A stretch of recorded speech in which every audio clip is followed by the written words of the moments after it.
मेरे गुरु महेश्वर शिव के चरणों में मेरा प्रणाम है। इस कालखंड के प्रथम शिव के शिष्य और हम सबों के परम आदरणीय वरेण्य गुरु भ्राता साहब श्री के चरणों में मेरा प्रणाम है। शक्ति स्वरूपा माँ नीलम जी के चरणों में मेरा प्रणाम है और लखनऊ के इस मैदान में उपस्थित आप सभी गुरु भाई गुरु बहन के चरणों में मेरा प्रणाम है।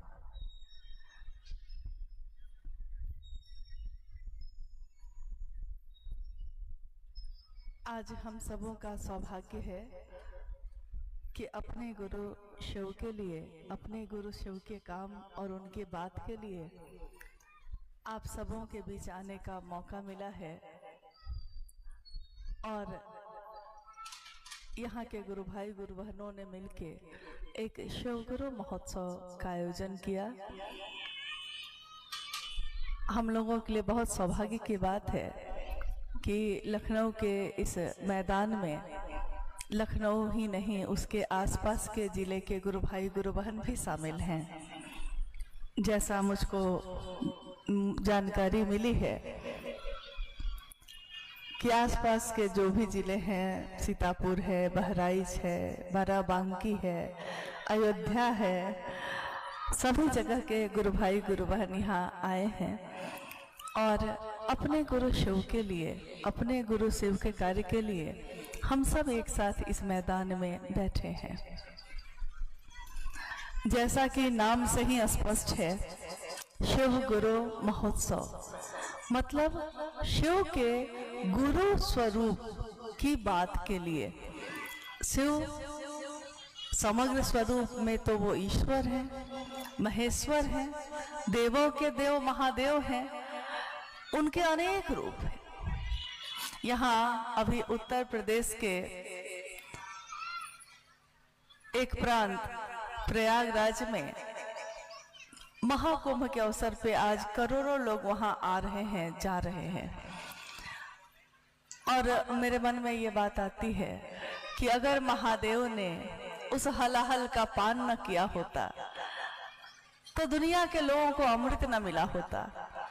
महादेव को दुनिया ने चाहे जो दिया, लेकिन महादेव ने दुनिया को जीवन दिया, अमृत दिया।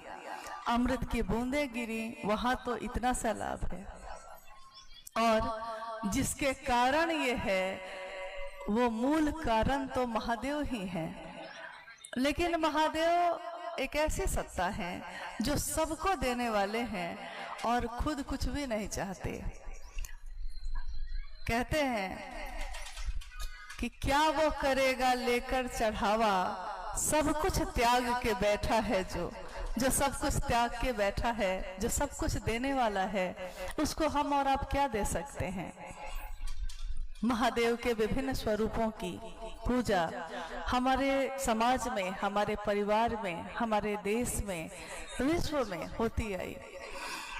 लोगों ने महादेव की पूजा करके ईश्वर के रूप में, भगवान के रूप में उनकी पूजा करके अपनी मनोकामनाओं की पूर्ति भी की। मनोकामना सबकी अलग अलग हो सकती है। स्वाभाविक है कि जब एक इंसान का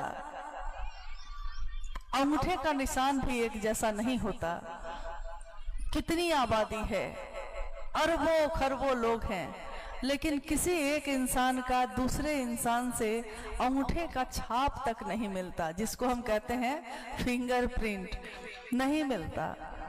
क्या आपको ये पता है कि शिव से जुड़ी हुई सारी चीजों के साथ ऐसा ही है?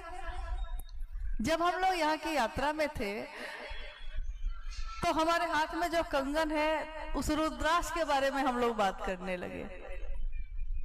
साहब से मैंने सुना कि रुद्राक्ष का भी यही गुण है, एक दाना दूसरे दाने से इतने पेड़ होंगे, इतने करोड़ों रुद्राक्ष होंगे, किसी का मेल किसी से नहीं है, यानी एक जैसा नहीं है, कुछ भी नहीं। ना आपकी आंखें, ना आपका शरीर, ना आपका अंग प्रत्यंग, ना आपका दिमाग, ना आपका दिल, सब की चीजें अलग अलग हैं, सबके निशान अलग अलग हैं। यानी कुछ ऐसी ही बात है कि दिया अलग अलग है। किसी का दिया सोने का है, किसी का चांदी का, किसी का पीतल का, किसी का मिट्टी का, और किसी ने मिट्टी तक नहीं मिली तो आटा गूंथकर आटे का ही बना लिया है। दिया अलग अलग है, लेकिन उन सारे दियों को एक साथ रख दीजिए और उसमें रोशनी करिए, उसकी बाती जो है उसको जलाइए। बाती जब जल जाती है और तब अगर दिए को छुपा दिया जाए और कहा जाए कि अब बाती को देखिए, रोशनी को देखिए, और इस रोशनी से आप पता लगाइए कि कौन सी रोशनी सोने के दिए की है और कौन सी माटी के दिए की है, तो कौन बता सकेगा? कोई नहीं बता सकता, क्योंकि रोशनी एक ही है, रोशनी किसी की अलग अलग नहीं है। तो हम आप चाहे किसी देश में रहें, कुछ भी खाए पिए, कोई वेशभूषा हो, कैसा भी जीवन जीते हो, कैसी भी सोच रखते हो, लेकिन जब अंतर की बात होती है, ये सब बाहर बाहर की बात तो अलग अलग हो सकती है, लेकिन जब अंतर की बात होती है तो सब शिव का अंश ही है। कभी ऐसा हुआ कि शिव के लिए कहा गया है कि एको हम बहुश्याम, मैं एक हूं अनेक हो जाऊं। और हमारे शास्त्र, हमारे ऋषि मुनि ये कहते हैं कि शिव की इच्छा हुई और ये सृष्टि सृष्ट हुई।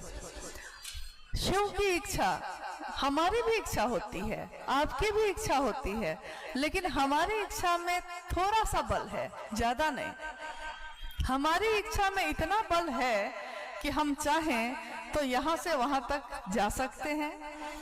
हम अगर चांद पे जाना चाहें तो चांद पे जाने के लिए क्या क्या कर सकते हैं, अपनी बुद्धि के अनुसार सारे प्रयोग, सारे आविष्कार कर लेंगे, मिसाइल बना लेंगे, रॉकेट बना लेंगे, सब कुछ बना लेंगे, चले भी जाएंगे, लेकिन इतनी दूर तक ही जा सकेंगे जितनी दूर तक हमारा सामर्थ्य काम करता है।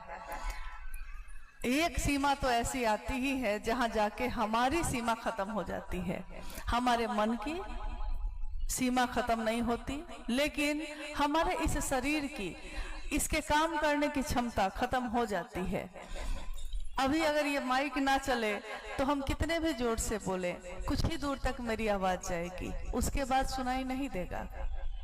माइक भी चलने लगा, आवाज वहीं तक जाएगी जहां तक इसका सिस्टम लगा है। जहां सिस्टम खत्म वहां आवाज भी खत्म। हम काम करना चाहते हैं कुछ भी, आपने देखा होगा बहुत बड़ी बड़ी कंपनी बनती है, लेकिन उसके साथ भी एक शब्द लिखा होता है, लिमिटेड, यानी कि हर चीज लिमिट में है, हर चीज सीमा में है। ये धरती भी एक परिधि है, इस परिधि के बाहर धरती फिर रही है। ये अंतरिक्ष भी एक परिधि है, उसकी भी, सूर्य की भी एक परिधि है जिसपे सारे ग्रह घूमते हैं। यानी इस सृष्टि में, इस ब्रह्मांड में जो शिव की इच्छा से सृजित है, हर चीज तय है पहले से, कुछ भी अकारण नहीं है, कुछ भी अचानक नहीं है, कोई भी अकाल घटना नहीं होती, हमारे आपकी नजर में होती है, लेकिन ये सारी चीजें तय है। हमारा ही दिमाग है, हमारा ही दिल है।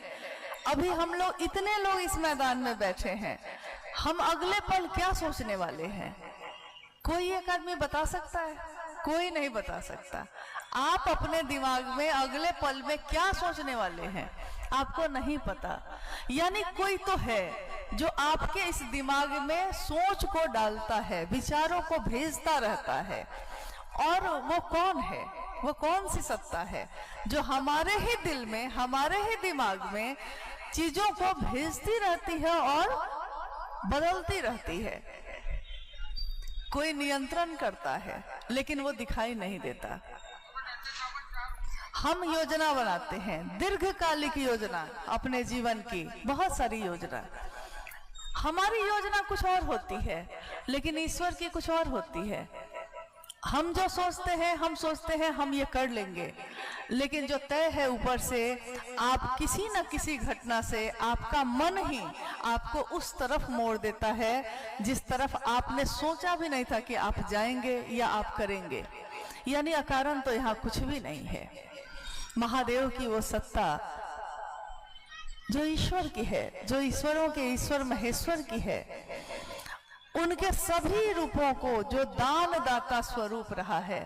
दान दाता का अर्थ होता है कि आपने मांगा है और उन्होंने दे दिया है। कहानी तो ये भी आती है कि लोग जानते हैं कि रावण के पास जो सोने की लंका थी तो रावण की सोने की लंका थी, लेकिन कहानी तो ये है कि वो लंका में जो सोने का महल गया, वो महल तो था महादेव ने पार्वती के लिए बनाया था। पूजा करने आए और कहा कि मुग्ध हो गया हूं इस महल के सौंदर्य पे, दक्षिणा में ये महल ही चाहिए। कहानी है, कथा है कि महादेव ने दे दिया। यानी आपने उनसे कुछ भी मांगा है तो उन्होंने दिया है।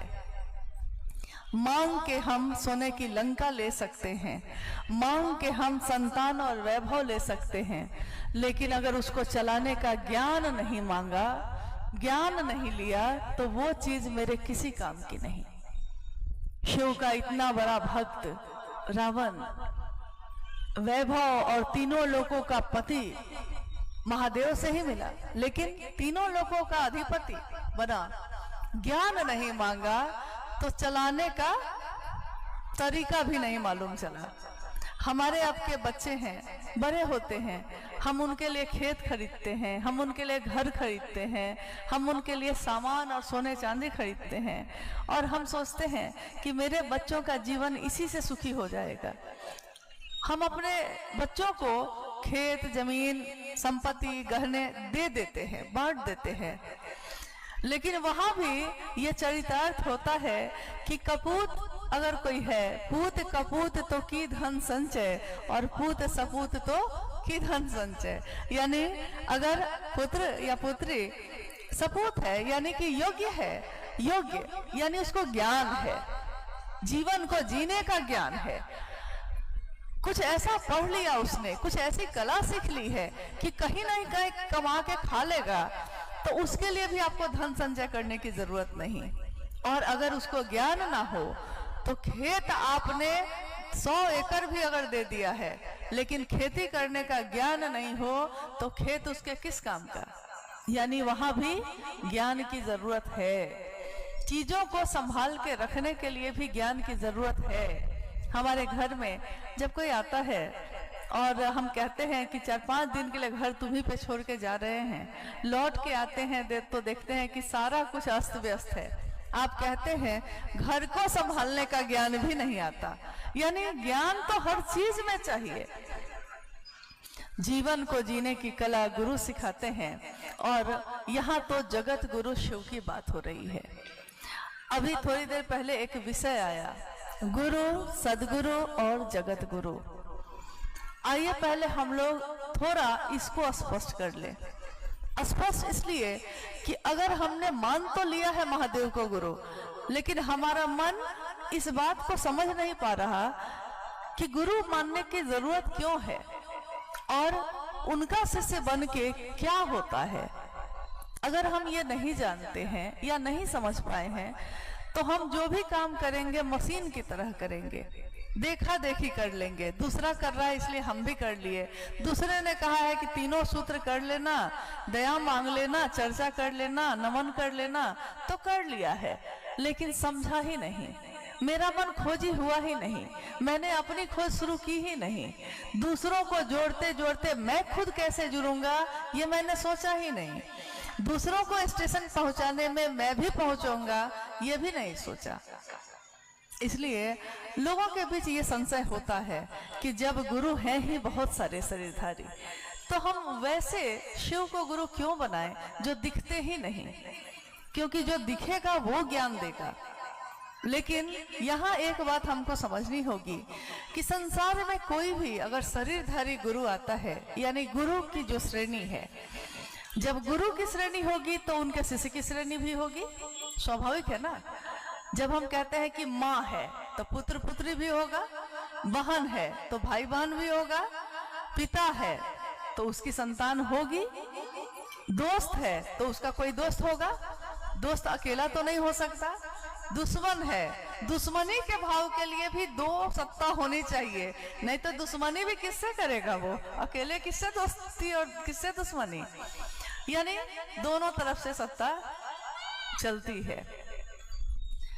गुरु परंपरा में शरीरधारी असंख्य गुरु हैं, आज भी हैं। सदगुरु श्रेणी में भी शरीरधारी गुरु हैं, लेकिन सही गुरु का अभाव हो गया है। आप अपनी नजर से भी देखिएगा, जब चारों तरफ देखिएगा तो भेष से तो बहुत गुरु मिल जाएंगे। किसी ने गेरुआ वस्त्र पहना है, किसी ने रुद्राक्ष की माला पे माला पहन ली, किसी ने 1.25 लाख का रुद्राक्ष की टोपी पहन ली, किसी ने कुछ किया, किसी ने कुछ किया, किसी ने विश्व कल्याण के लिए कुछ और रास्ता अपनाया, कोई अघोर पंथ से चल रहा है, कोई योग के पंथ से चल रहा है। यानी गुरु है, ऐसा नहीं कि नहीं है, परिणाम भी है। तो कहा जा सकता है कि शरीरधारी गुरु से भी आप कुछ सीख सकते हैं, वो भी शिव का ही अंश है। अगर शरीर में कोई गुरु है तो शिव, अगर गुरु नहीं है तो शरीर में भी कोई गुरु नहीं हो सकता। अगर शिव के पास माँ का भाव ना हो, संसार में कोई माँ नहीं हो सकती। शिव के पास पिता का भाव ना हो, संसार में पिता का भाव आ ही नहीं सकता, क्योंकि जो भी इस संसार में प्रकटीकरण है, दिखता है, महादेव के पास से अगर वो निश्रित नहीं हुआ, निकला नहीं, तो वो संसार में दिख ही नहीं सकता। तो गुरु भी होंगे, यानी गुरु परंपरा में भी जब हम सर्वोच्च शिखर पे देखते हैं तो हम देखते हैं कि गुरुओं के गुरु कौन है, सदगुरुओं के गुरु कौन है, देवताओं के गुरु कौन है और उनके गुरु कौन है। देवताओं के गुरु बृहस्पति को कहा गया। बृहस्पति के गुरु कौन है? शिव। असुरों के, राक्षसों के गुरु कहा गया शुक्राचार्य है। शुक्राचार्य के गुरु कौन है? शिव। संसार में इंसान जहां रहते हैं, जगत में जितने भी गुरु हैं, अगर उसके मूल में, जड़ में देखिए, उस एक छोटे से गुरु भाई ने हमारे जो उस समय चर्चा की है, मतलब आप लोगों की शिव की चर्चा सुनने के बाद मुझको लगा कि यहाँ तो हम लोग की जरूरत ही नहीं है। इतनी सुंदर बात, इतनी सुंदर भावना, और स्पष्ट, सब कुछ स्पष्ट है कि जड़ को पकड़ लिया तो सब कुछ अपना ही है। राजा अपना है तो उसकी राज्य की सारी चीजें भी अपनी ही है। जड़ को पकड़ लिया, देखिए कितनी बड़ी बात कही उसने। यानी अगर गुरु और सदगुरु के परंपरा से भी आप खोजने चलिएगा कि आखिर कोई गुरु है संसार में, तो उसका गुरु कौन, उसका गुरु कौन, उसका गुरु कौन, तो अंत में जाके समाप्त होती है ये यात्रा महादेव के पास। सदगुरु, इसमें अंतर क्या है? गुरु यानी एक शरीरधारी सामान्य गुरु अपने साधना से, साधना यानी कि आपने देखा होगा कोई बैठ के ऐसे तपस्या कर रहा है, कोई मंत्रों का जप कर रहा है, अपनी साधना से। साधना मतलब जिस देवी या देवता की आप पूजा कर रहे हैं, उसको आप सोचे हैं अब साध कर उससे मिलेंगे। कहने का मतलब हुआ साध कर, मतलब क्या देवी या देवता को हम साध लेंगे या वो हमको साधेंगे? क्या होगा ये? साधना मतलब कि श्रम युक्त भक्ति, यानी एक ऐसी भक्ति जिसमें आप अपनी ताकत लगा रहे हैं, अपनी शक्ति लगा रहे हैं।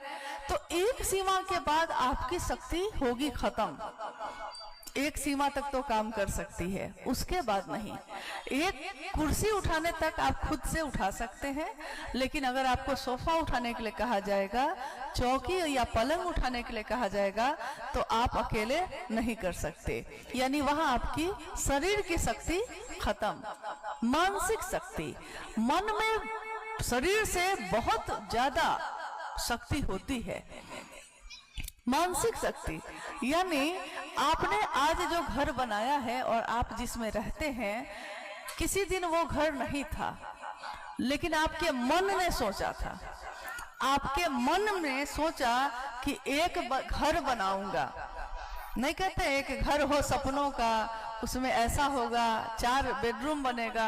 देखिए उस दिन हम लोग जो बात करते हैं, क्या क्या बात करते हैं, हम कहते हैं उसमें 4 बेडरूम, एक ड्राइंग रूम, एक किचन, एक लॉन, एक ये सारी चीज, क्या ये सारी चीजें बाहर बन गई हैं? नहीं, आपने उस दिन इन चीजों को अपने मन में सोचा है, आप अपने मन में सोच रहे हैं, और ये चीजें जो 1 साल या 2 साल बाद सामने मूर्त होंगी, प्रकट होंगी, बन जाएंगी, ये उस दिन आपके मन में बन रही है। और मन में जिन चीजों को आपने बना लिया, अगर आप उस पे ठहरे रह गए, संकल्पित रह गए कि हम इस काम को करके रहेंगे चाहे जो हो जाए, तो एक दिन आप उस काम को कर ही लेते हैं। सामने दिखता है 2 साल बाद, लेकिन बन तो गया था उसी दिन जिस दिन आपने मन में सोचा था।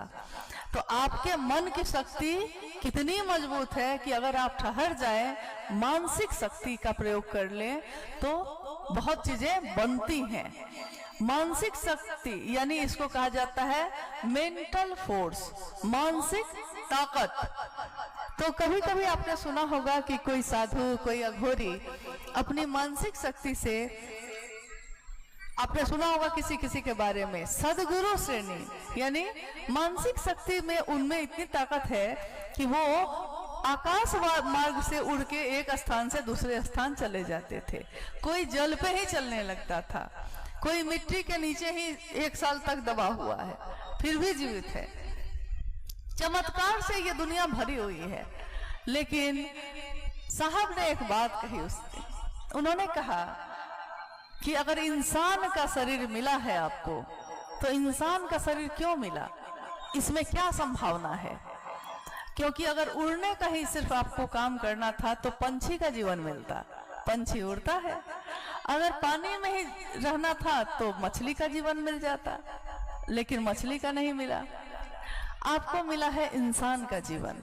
शिव की सबसे सुंदर रचना, यानी दुनिया में जितनी भी रचना है उसमें सबसे सुंदर रचना कहा गया एक मानव का निर्माण, एक इंसान का निर्माण।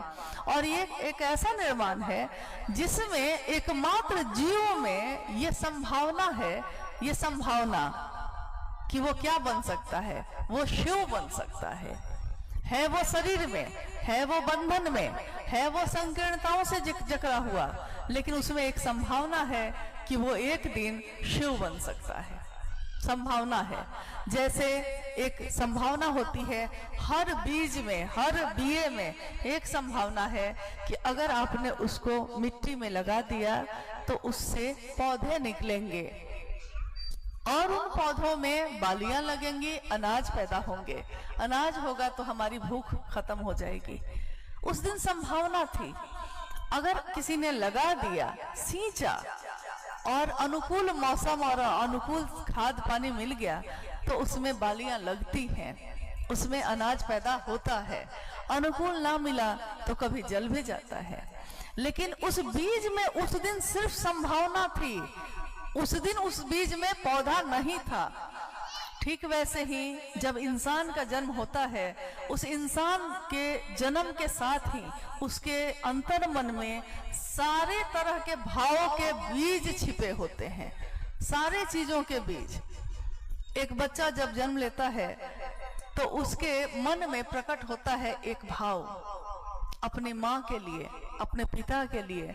इसलिए आप देखिएगा कि एक छोटा सा बच्चा जो बिस्तर पे है, गोद में है, लेकिन उसके माँ पिता जब गुजरते हैं या आवाज देते हैं तो वो पलट के देखता है। तो हम लोग हंसते हुए कहते हैं कि देखिए पहचान गया कि पापा आए हैं। कैसे पहचान गया? क्योंकि उसने आप अपने मन में आपके चीजों को ग्रहण किया है। उसके अंदर जो भाव था पुत्र का या पुत्री का, वो प्रकट हो गया। थोड़ा बड़ा होता है, हम लोग उसको सिखाते हैं, समझाते हैं, ये चाचा हैं, ये काका हैं, ये बाबा हैं, प्रणाम करो। वो प्रणाम करता है उसके अंदर ये सारे भाव जैसे जैसे उसके सामने रिश्ते आते हैं, कोई भी भाव आता है, उसके अंदर का भाव भी प्रकट होने लगता है। आप में से लगभग सभी लोग गृहस्थ आश्रम के हैं, यानी कि विवाह हुआ है, तो इस अनुभूति से तो आप गुजरे ही होंगे। जिस दिन आपका विवाह तय हुआ उस दिन से पहले आपके अंदर पत्नी का भाव था या आपके अंदर पति का भाव था, लेकिन माता पिता ने कहा कि अमुक आदमी से तुम्हारा विवाह तय कर दिया है। किसी ने तस्वीर लाके दिखाई है, बहुतों ने तो तस्वीर भी नहीं देखी है, बस मन में सोचा कैसा होगा मेरा पति, और उसके मन में पत्नी का भाव फूट पड़ा। अब आप कहिएगा कि ये पत्नी का भाव पहले कहाँ था? था तो आपके ही अंदर, लेकिन आपके सामने वो सत्ता नहीं आई, वो रिश्ता, वो भाव नहीं आया, इसलिए आपके अंदर से भी वो भाव प्रकट नहीं हुआ। तो प्रकट हो गया।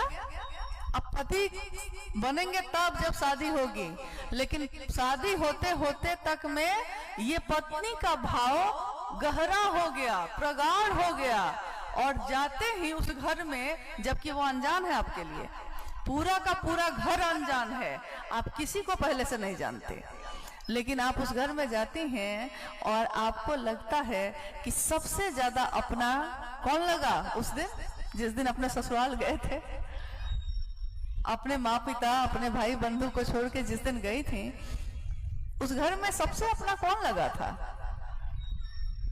किस पे विश्वास करके गई थी? पति पे।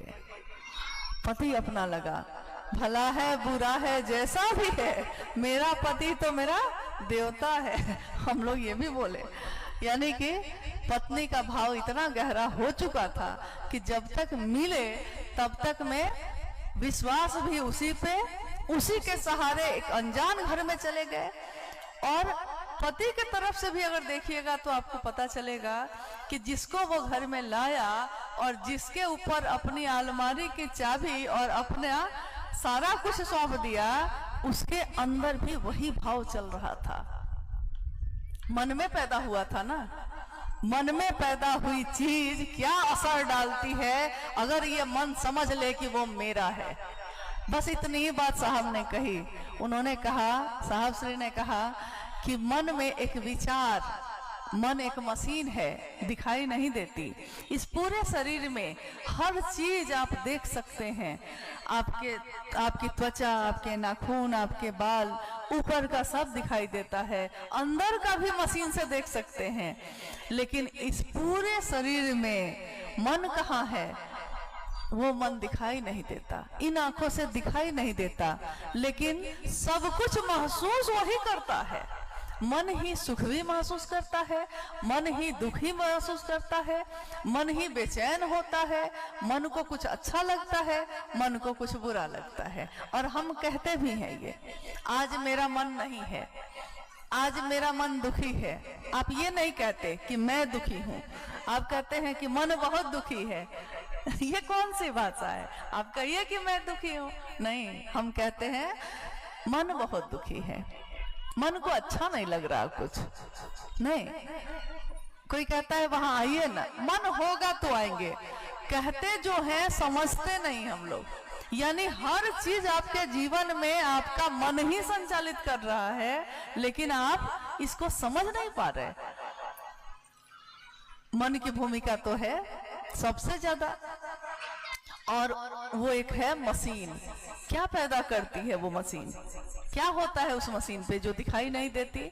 उस मशीन पे विचार पैदा होते हैं, हर क्षण सैकड़ों विचार बस पैदा हो रहे हैं, मर रहे हैं, और उसी में से कोई खड़ा हो जा रहा है, उसी में से कोई ठहर जा रहा है, ठहर जा रहा है। जब पढ़ाई शुरू किए थे तो सोचे थे कि क्या क्या बन सकते हैं, ये भी बन सकते हैं, ये भी बन सकते हैं, ये भी बन सकते हैं, क्या तैयारी करें, लेकिन कोई एक चीज आपके मन में ठहर गई और बाकी सबको आपने छोड़ दिया, और अब आप सिर्फ उसी चीज के लिए चल रहे हैं।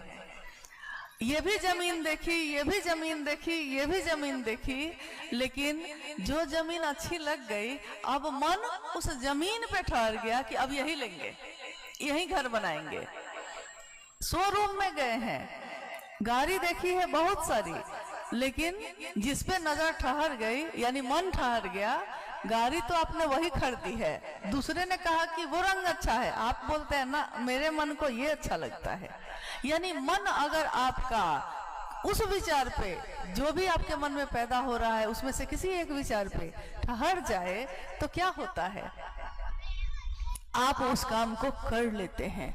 इंसान में ये ताकत है, ये शक्ति है और ईश्वर की दी हुई है कि वो चाहे अगर खुद को जान ले तो क्या ऐसा है जो इस संसार में आपको उपलब्ध ना होगा या आप नहीं चाहेंगे, लेकिन आप चाहते क्या हैं, आपकी मनसा क्या है, क्या पा लीजिएगा जो संतुष्ट हो जाइएगा, क्या ऐसा मिलेगा जब हमारी बाकी चीजों की चाहत खत्म हो जाएगी। क्योंकि चाहत तो खत्म नहीं हो रही, वो असीम है, वो अनंत है, चलती ही रहती है, रक्त बीज की तरह पैदा होती ही रहती है। रक्त बीज एक कहानी में आया है कि एक राक्षस का नाम था और उसको जब भी मारा जाता था तो जितनी रक्त की बूंदें उसकी जमीन पे गिरती उतना रक्त बीज और पैदा हो जाता। ये एक प्रतीक है, ये एक उदाहरण है एक इंसान के मन को समझने के लिए कि हमारी एक चाहत पूरी होती है तब तक दूसरी चाहत खड़ी हो जाती है। कभी भी ऐसा आपके जीवन में हुआ कि आपका मन ठहर गया है कि बहुत है, नहीं चाहिए, मिल गया तब भी ठीक, ना मिला तब भी ठीक, नहीं, एक मिला तो 10 और चाहिए। कहाँ जाके ये खत्म होता है? आखिर किसकी दया के आश्रय में जाके हमारे मन का ये ठहराव होगा जब हमारा मन इस चीज के लिए बेचैन होना छोड़ देगा कि हमको क्या क्या चाहिए। जगत में कुछ भी मिल जाए, इच्छा खत्म नहीं होती। इच्छा तभी खत्म होती है जब उस परमात्मा से हमारा मिलन हो जहां से हम आए हैं। कहां से आए, कहां को जाएंगे, कोई नहीं जानता। एक छोटा बच्चा भी क्या ज्ञान देता है। अभी वो छोटा बच्चा जब बोल रहा था और मेरा मन इतना मुग्ध हो गया, इतना अच्छा लगा कि मुझको याद आई ये बात कि साहब ने कहा कितने साल पहले कि एक दिन ऐसा आएगा कि घर का बच्चा बच्चा शिव को अपना गुरु बनाएगा। आज वो चरितार्थ हो रहा है। सालों पहले जो बात साहब ने उस दिन कही, उनके मन में जो पैदा हुई थी, आज वो मूर्त रूप में है और हम लोगों के मन को ठंडक लग रही है। अच्छा लग रहा है कि कुछ दिन के बाद तो हम लोग को कहीं जाने की जरूरत नहीं, ये सारे बच्चे बड़े हो जाएंगे, संभाल लेंगे महादेव के काम को। कल को हम भी चले जाएंगे, आप भी चले जाएंगे, लेकिन शिव की शिष्यता चलती रहेगी, बुलंद होती रहेगी। गुरु, सदगुरु और जगत गुरु की जो व्याख्या अभी चल रही है उसमें शरीरधारी, हम लोग फिर से उस पे आते हैं क्योंकि वो आगे बढ़ गया था। शरीरधारी गुरु अपनी साधना से, अपने द्वारा दिए हुए मंत्रों के जप से आपके मन में ईश्वर के लिए प्रेम पैदा करते हैं। जैसे कोई गुरु होंगे, अगर आप जाइए तो वो कहेंगे कि ये मंत्र है लेकिन तुम्हारे लिए है सिर्फ। ऐसा सुना होगा आपने, कान में मंत्र चुपचाप सुनाया है और कहा कि सिर्फ तुम्हारे लिए है, घर में भी किसी को नहीं बोलना है, यानी सिर्फ आपके लिए है। क्योंकि उनकी ताकत वहीं तक काम करेगी। सबको पता हो जाए और तब भी वो आपके मन को ईश्वर तक ले जाए, ये सामर्थ्य नहीं है। कहीं ना कहीं एक बंधन है, एक परिधि है, इतना तक हम आपके लिए कर सकते हैं। साधना यानी योग, योग भी कर सकते हैं। उपासना, नजदीक जाकर बैठकर स्पर्श से, कोई है कि अपने अंगूठे का स्पर्श यहाँ करते हैं और सामने वाला समाधि में चला जाता है। यानी आपने स्पर्श से, अपनी वाणी से, यानी जो वो बोल रहे हैं वो सुन के अपने पास बैठाकर साधना मंत्रों के जप से ईश्वर की तरफ आपको लेकर चल सकते हैं। लेकिन जो आपके लिए ऐसा कर रहे हैं वो भी शिव से लेकर ही आपको दे रहे हैं, नहीं, वो भी शिव से लेकर ही आपको दे रहे हैं। उनका अपना पानी नहीं है, ये धरती के नीचे का पानी है। हाँ, वो इतना कारगर है कि एक थोड़ा प्यास जीवन की बुझा सकते हैं। सदगुरु, सदगुरु श्रेणी में भी बहुत ऐसे गुरु आए धरती पे जिन्होंने मात्र अपनी दया से ही जीव को शिव के लिए आवेशित कर दिया, मात्र अपनी दया से। अब आप कहिएगा कि जब सदगुरु जो शरीर में है वो भी अपनी दया से महादेव से मिलवा सकते हैं, तो महादेव को गुरु मानने की तब क्यों जरूरत है? किसी शरीरधारी सदगुरु को ही खोज लेंगे। लेकिन यहाँ भी एक बंधन है, शरीरधारी गुरु भी अपनी दया से शिव से मिलवा सकते हैं अगर वो सही गुरु हो तब। लेकिन एक ना एक नियम, एक ना एक पसंद या नापसंद वहां भी होगी। जैसे कोई कहता है कि ब्रह्मचारी होकर आओगे, तो ब्रह्मचारी को कैसे शिव की तरफ ले जाएंगे ये उनको आता है, वो आपको सिखा देंगे, वो आपको बढ़ा देंगे। प्याज लहसुन मांसाहार छोड़ कर आओ, यानी सात्विक भोजन करके जो शरीर सामने आया है उसकी चेतना को हम कैसे शिव तक ले जाएं, ये उनको आता है, ये वो कर सकते हैं।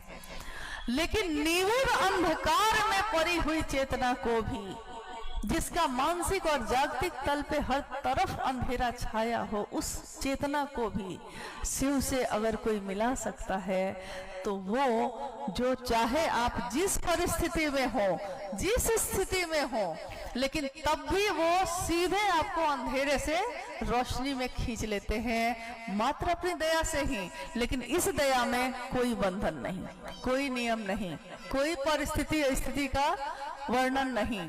नमः शिवाय मंत्र से शिव को प्रणाम हम लोग करते हैं ना। नमः शिवाय मंत्र शिव के समग्र स्वरूप को प्रणाम निवेदित करता है, शिव के समग्र स्वरूप। कोई गुरु ईश्वर से मिलवाते हैं, शिव भी जब गुरु रूप में होंगे वो खुद से ही मिलवाएंगे, अपने संपूर्ण स्वरूप से चलेंगे हम शिष्य बनकर। लेकिन आखिर वो शिष्य की यात्रा खत्म कहाँ होगी? शिव के पास जाके क्या खत्म होगा, क्या मिलना है? यही कि आप बूंद हैं, लेकिन एक दिन समंदर में मिल जाना है। शिव का शिष्य जो भी होगा, हमको आता कुछ नहीं, हम जानते कुछ नहीं, तब भी चाहिए। यहाँ पे एक शब्द है जिसका वर्णन साहब श्री ने किया है। उन्होंने कहा है पहले सूत्र में कि मन ही मन अपने गुरु शिव से दया की याचना करिएगा। हे शिव, आप मेरे गुरु हैं, मैं आपका शिष्य हूँ, मुझे शिष्य पर दया कर दीजिए। तो हम कहेंगे कि आज तक के समय में कृपा शब्द का प्रयोग हुआ है। हम लोगों ने कहा है कि कृपा होगी गुरु की तब ना, मोक्ष मूलम गुरु कृपा, मोक्ष भी मिलेगा जब गुरु की कृपा होगी। भाव होगा तो देवता लभ्य होंगे, कृपा होगी ईश्वर की तो हमको ये चीज मिलेगी। लेकिन महादेव कहते हैं कि कुछ भी नहीं आता है, कुछ नहीं जानते, ना कोई साधना जानते हैं, ना कोई क्रिया जानते हैं। अपने संचित प्रारब्ध, क्रियमान प्रारब्ध को भी आपके चरणों में डाल देते हैं, और तब भी महादेव आप मुझको जीव से शिव बनाने की पात्रता में ले आते हैं, जीव से शिव बनाने की। ये क्या है? आपका अंतर बदल गया, क्या हुआ है? जबकि छोड़ के आओगे तब ले जाएंगे। और हम लोग क्या छोड़ कर गए महादेव के पास? जगत में क्या छोड़ा हमने? जो जगत की चीजें हैं वो छूट गई हैं? नहीं, घर में रहते हैं ना, भोजन भी खाते हैं, बनाते ही हैं, खाते ही हैं। गृहस्थ आश्रम में अपने परिवार, अपने रिश्तेदार, अपने समाज, अपनी दुनिया के लोगों के साथ रहते हैं, हंसते हैं, बोलते हैं, रोते हैं, सारे काम करते हैं, पढ़ते हैं, लिखते हैं, नौकरी करते हैं, व्यापार करते हैं, जगत को बेचकर जगत खरीदते हैं। लेकिन बाजार से गुजरा हूँ, खरीदार नहीं हूँ। महादेव की बात करने वाले लोग अगर बाजार से गुजरते भी हैं तो सोचना चाहिए कि हर आदमी बाजार से गुजरने वाला खरीदार नहीं होता। हर आदमी खरीदने नहीं आया है, वो कुछ देने भी आया है। आपके साथ ऐसा हुआ होगा कि आपने किसी से महादेव की बात की होगी, तो सामने वाले ने कहा होगा कि कितना पैसा देना होगा आपको। हो सकता है 5-10 रुपया, 20 रुपया निकाल के वो देने भी लगा होगा। आपको लगा कि अरे कैसा काम कर रहा है, मैं तो इसको कहने आई थी कि महादेव को गुरु मान लो, और ये क्या कर रहा है, मुझको पैसा क्यों बढ़ाने लगा? तो आप कहते हैं कि नहीं नहीं, शिव चर्चा में हम लोग पैसा नहीं लेते, आप कहते हैं।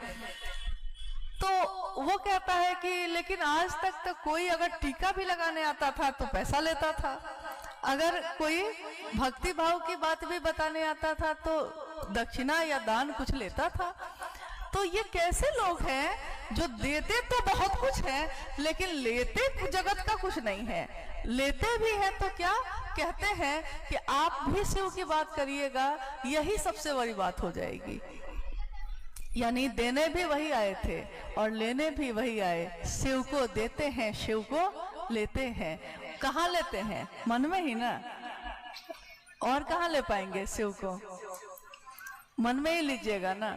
और जिस दिन ये मन समझ जाएगा कि उनके सिवा कोई अपना नहीं है। कितनी सुंदर बात कही उस बच्चे ने कि आज रिक्शा पे भी बैठ के जाते हैं तो लगता है कि साहब दीदी हैं साथ में, महादेव मेरे हैं, महादेव हैं, साहब दीदी हैं। तो ये बल कितना बड़ा बल है हमारा कि हमको कहीं भी अकेला नहीं होने देता। एक बार साहब बैठे हैं तो बरामदे में उस दिन वो संजोग ऐसा हुआ कि सारे लोग, कोई उधर चला गया, कोई उधर चला आया। तो एक गुरु भाई हम लोग के हैं, तो उन्होंने देखा कि अरे साहब अकेले बैठे हैं, तो वो तेजी से आए। तो उन्होंने साहब से कहा कि मैंने देखा कि आप अकेले बैठे हैं, इसीलिए मैं जल्दी से आ गया। तो साहब ने कहा अकेला था नहीं, अब हो गया हूँ। मतलब जब मैं अभी बैठा था तो मैं तो अपने महादेव के साथ था, अकेला कब था? लेकिन आप आ गए, आपने दूसरी बात शुरू कर दी है, तो मैं अब अकेला हो गया हूँ। महादेव का शिष्य बनना, शिव का शिष्य बनना और बनने की प्रक्रिया में बन जाऊं, इसके लिए ये तीनों सूत्र करना हमारे जीवन में परिणाम लाता है। परिणाम यानी कोई ऐसा काम जिसके करने के बाद उसका रिजल्ट सामने दिखाई दे। राशन खरीद के लाते हैं, गैस का चूल्हा भी लगा लिया है हमने, और उसका रिजल्ट तब दिखता है जब भोजन बन के आपकी थाली में आ जाता है। राशन से भोजन नहीं बनेगा, सिर्फ चूल्हे से भोजन नहीं बनता, लेकिन उसका परिणाम होता है कि भोजन आ गया, और उसका भी पूरा परिणाम नहीं है जब तक आपने खा नहीं लिया, आपकी भूख खत्म ना हो गई। यानी हर काम का एक परिणाम है। नौकरी की है आपने 30 दिन, लेकिन उस नौकरी का परिणाम यह है कि 30 दिन के बाद आपके पास महीने की तनख्वाह आ गई है, तो आपके लिए उस नौकरी का वो परिणाम है।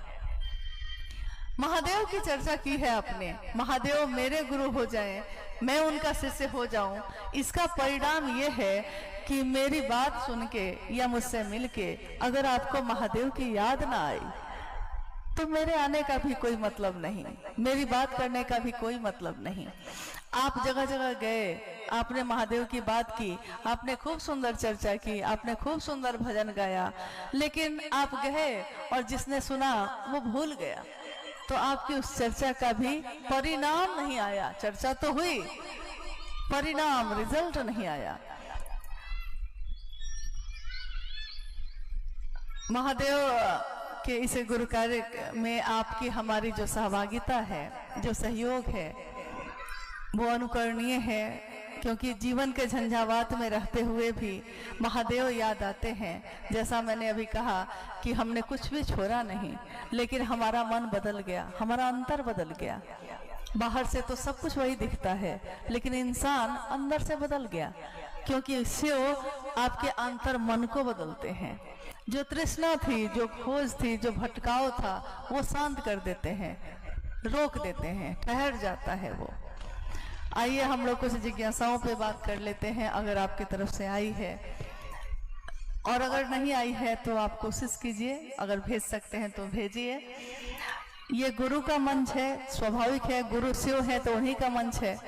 और इसमें एक अद्भुत सी बात है शिव शिष्टता में कि मंच गुरु का होता है और शिष्य अपने गुरु की तरफ से बात करता रहता है। कौन शिष्य? जिसने कभी शास्त्र नहीं पढ़े, जिसने बहुत वेद पुराण नहीं पढ़े हैं, लेकिन जो उसके हृदय में पैदा होता है वो वही बात कहना शुरू कर देता है। गुरु का मंच है, गुरु की बात है, लेकिन न यहाँ कोई विद्वान है, न यहाँ कोई पंडित है, न यहाँ कोई प्रवचन करता है, न यहाँ कोई सत्संग हम लोग कर रहे हैं। ये सब चीजें अच्छी हैं, लेकिन एक सीमा के बाद ये चीजें काम नहीं करती, अस्थायित्व नहीं होता इसमें। जब तक कोई सुंदर भजन बजता रहता है, हमारा मन डूब जाता है उसमें। उस समय तो ऐसा लगता है कि जैसे एकदम महादेव के पास ही पहुंच गए हैं। कोई हर हर महादेव करता है जोर से, तो क्षण भर के लिए मन में एक अजीब सी तरंग, एक अजीब सा आवेश पैदा होता है। हम भी अपने हाथों को उठा के कह देते हैं उसके कहने पे कि हर हर महादेव। कोई कहता है जागा जागा महादेव, तो हम उससे भी जोर से बोलते हैं जागा जागा महादेव। लेकिन ये जागा जागा महादेव ये हम भूलते नहीं हैं, ये जगा ही रहता है। हमारे मन में जो सोया था उसको शिव ने जगा दिया। आइए हम इस पे बात कर लें। जिज्ञासा है कि अपने गुरु शिव का एक सच्चा शिष्य कैसे बन पाएंगे, ये तीनों सूत्रों को ईमानदारी से कैसे करें, कृपया समझाया जाए। देखिए, जिज्ञासा है कि अपने गुरु शिव का सच्चा शिष्य कैसे बने। शिष्य जब हो जाता है तो उसमें सच्चा झूठा कुछ नहीं होता, क्योंकि शिष्य और गुरु की परंपरा में यही एक अंतर है। पूजा के लिए, महादेव की पूजा के लिए भाव चाहिए, विश्वास चाहिए, समर्पण चाहिए। लेकिन शिष्य कभी अपने गुरु पे विश्वास करता है? अमूमन शिष्य तो विश्वास भी नहीं करता। हम आप जो पढ़ने गए थे स्कूल में, तो क्या मास्टर साहब से प्रेम था? प्रेम भी नहीं था। विश्वास तो बहुत दूर की चीज है। हाँ, साहब ने अपने जीवन की घटना में बताया कि जब वो पढ़ते थे स्कूल में, तो रोज सारे बच्चे मिलके मनाते थे कि मास्टर साहब के यहाँ किसी की मौत हो जाती तो छुट्टी हो जाती। सोचिए, विद्यार्थी का तो ये स्तर होता है। विद्यार्थी अपने मास्टर से ना तो प्रेम करता है, ना तो विश्वास करता है, ना श्रद्धा होती है। मास्टर हैं, आ गए हैं तो गुड मॉर्निंग सर कह दिया, लेकिन इसमें कोई श्रद्धा नहीं है। अनुशासन जो कायम किया गया है ऊपर से, उस अनुशासन का पालन वो कर रहा है। शिव की शिष्यता में, गुरु शिष्य परंपरा में कहीं भी वही शिव ईश्वर के रूप में वहां समर्पण चाहिए, पूजा में विश्वास चाहिए। वही शिव जब गुरु की कुर्सी पे हैं, तो आप में विश्वास है तब भी ठीक, ना विश्वास है तब भी ठीक। बस खड़े रहिएगा, बस कक्षा में हाजिर रहिएगा। नहीं कहते अटेंडेंस बनना चाहिए, बस गुरु तो खुद ही सिखा लेते हैं। तो आपने कहा कि सच्चा शिष्य कैसे बनेंगे? ये तो गुरु बनाएंगे, आपको कहाँ बनना है। और वो महादेव जब गुरु होते हैं तो उसी के नाथ हो लिए जो उनके साथ हो लिया, उसी के हो गए वो जो जिसने कह दिया शिवम शिवम शिवम शिवम। यानी आपको महादेव जैसा नहीं होना है, महादेव ही आपके जैसा हो जाता है। कोई कपालिक बन के पुकारता है तो महादेव कपालेश्वर बन जाते हैं। कोई योगी बन के पुकारता है, महादेव योगेश्वर बन जाते हैं। कोई अघोरी बन के पुकारता है, अघोरेश्वर हो जाते हैं। और कोई जीवन मृत्यु के चक्र से छुटकारा चाहता है तो महामृत्युंजय बन जाते हैं। कोई काल से परे सत्ता के पुकारता है तो महाकाल बन जाते हैं। कोई प्रेम से, निर्मल हृदय से पुकारता है तो भोला बन जाते हैं। कोई पति के जीवन के लिए प्रार्थना करता है तो उमा के पति बन के आशीर्वाद देने आ जाते हैं। कोई गुरु बन के लिए पुकारता है तो गुरु बन के आ जाते हैं। और गुरु बन के जब आते हैं तो आपको, हमको जितना नहीं मालूम, महादेव को तो मालूम है कि ये जीवात्मा हजारों साल बाद क्या सोचेगी, ये शिव को मालूम है। तो हमारे चेतना को किस तरह ले जाना है ये उनको पता है। सच्चा होंगे कि झूठा होंगे, लेकिन ये तो गुरु जानेंगे। शिष्य की राह पे चल पड़े हैं हम लोग, तो चले। और जो साहब ने बताया है कि किस तरह से चल सकते हैं, उसको करने की कोशिश करें। 3 सूत्रों के अलावा उन्होंने कोई कर्मकांड शिव शिष्यता में नहीं बोला। ये थोड़ा बड़ा कार्यक्रम है, हालांकि अभी के लिए, यहाँ के लिए सिर्फ है। तो भले आप देख रहे हैं कि एक मंच बना दिया गया है या तस्वीर रखी है, हम लोगों ने माल्यार्पण किया है, लेकिन अमूमन अपने दैनिक जीवन के कामों में हम लोग इन चीजों को भी नहीं करते। क्योंकि महादेव की बात तो जगह जगह जाके करनी है। हम कहाँ कहाँ तस्वीर ले जा सकेंगे, हम कहाँ कहाँ बैनर लेके चल सकेंगे, हम कहाँ कहाँ ये कर सकेंगे। इसलिए शिव की शिष्यता में, शिव चर्चाओं में जो आयोजन होते हैं उसमें साहब ने कहा, ना उन्होंने तस्वीर रखने के लिए कहा, ना हटाने के लिए कहा। अगर लोग उससे जुड़ते हैं तो वैसे जुड़ जाएं, ऐसे जुड़ते हैं तो ऐसे जुड़ जाएं। मुख्य बात है जुड़ाव करना, मन का मिलना, मन में शिव को उतारना। और महादेव की दया कैसे काम करती है, जैसे जब हम लोग यहाँ बैठे थे, देखिए हम लोग के दैनिक जीवन में ये दया काम करती है। जब हम लोग यहाँ बैठे थे तो राजेश जी ने कहा कि पीछे कर देते हैं इसको, क्योंकि धूप बहुत तेज है। मैंने मन में सोचा, देखिए हर बात में तो साहब की बात ही याद आती है। लोगों को बड़ी दिक्कत है कि इतना साहब का नाम क्यों लेते हैं, लेकिन दिक्कत क्यों हो, सब कुछ दिया है उन्होंने, तो जिसने दिया है उसका नाम भी ना लेंगे, ऐसा कैसे होगा। उन्होंने कहा कि प्रेम जब होता है तो प्रेमी सोचता है कि मैं जागूं तू सो जाए, मेरी निंदिया तोहे मिल जाए, मैं जागूं तू सो जाए। तो मुझको लगा कि अगर धूप लग रही है तो सिर्फ मुझको लगे, लेकिन आप लोग तो छाया में रहिए कम से कम। तो मुझको धूप लगे, आप छाया में रहिए, माँ नीलम आनंद के आंचल के छाया में रहिए, वही अच्छा है। एक आदमी तो बर्दाश्त कर सकता है, महादेव कितनी दया करते हैं। क्या मुझको धूप बर्दाश्त करनी पड़ रही है? नहीं, जो उन पे निर्भर होता है वो उसको निर्भय करते हैं। ये मौसम बदल जाता है, ये चीजें, परिस्थिति, स्थिति बदल जाती है, जहाँ शिव की बात होती है। अगर सही मनसा से कोई शिव का शिष्य अपनी सही मनसा से महादेव के काम के लिए निकलता है तो ये मौसम, ये कायनात भी उसका साथ देती है। आपने भी यहाँ किया होगा, आप जब निकले होंगे किसी न किसी ने आपकी मदद की होगी।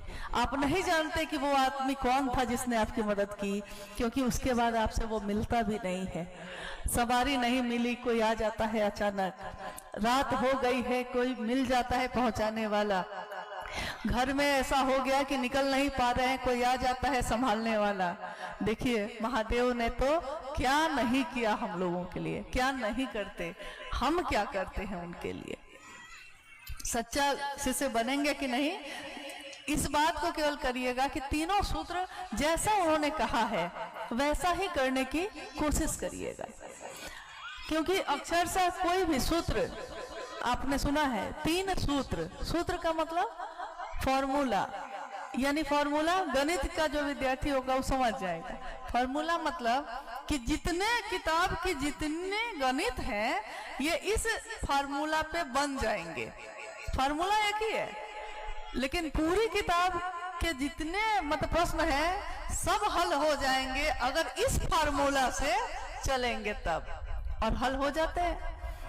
साहब ने कोई कर्मकांड नहीं बताया, कभी उन्होंने कहा कि आप पूजा करते हैं कि नहीं करते हैं, आप प्रसाद चढ़ाते हैं कि नहीं चढ़ाते हैं, आप आरती करते हैं कि नहीं करते हैं, आप किस जाति के हैं, आप किस धर्म के हैं, आप किस वर्ण के हैं, आप पुरुष हैं या स्त्री हैं, आप अमीर हैं या गरीब हैं, कुछ भी नहीं। क्योंकि महादेव की बात जब होती है तो ये बात आध्यात्मिक होती है, और आध्यात्मिक बात यानी कि एक आध्यात्मिक आयोजन, एक आध्यात्मिक क्रियाकलाप किसी भी व्यक्ति का अगर होता है तो उसमें इन चीजों के लिए कोई जगह नहीं होती। महादेव की बात करने वाले का दिल सबके लिए खुला होता है, यहाँ कोई पराया नहीं होता।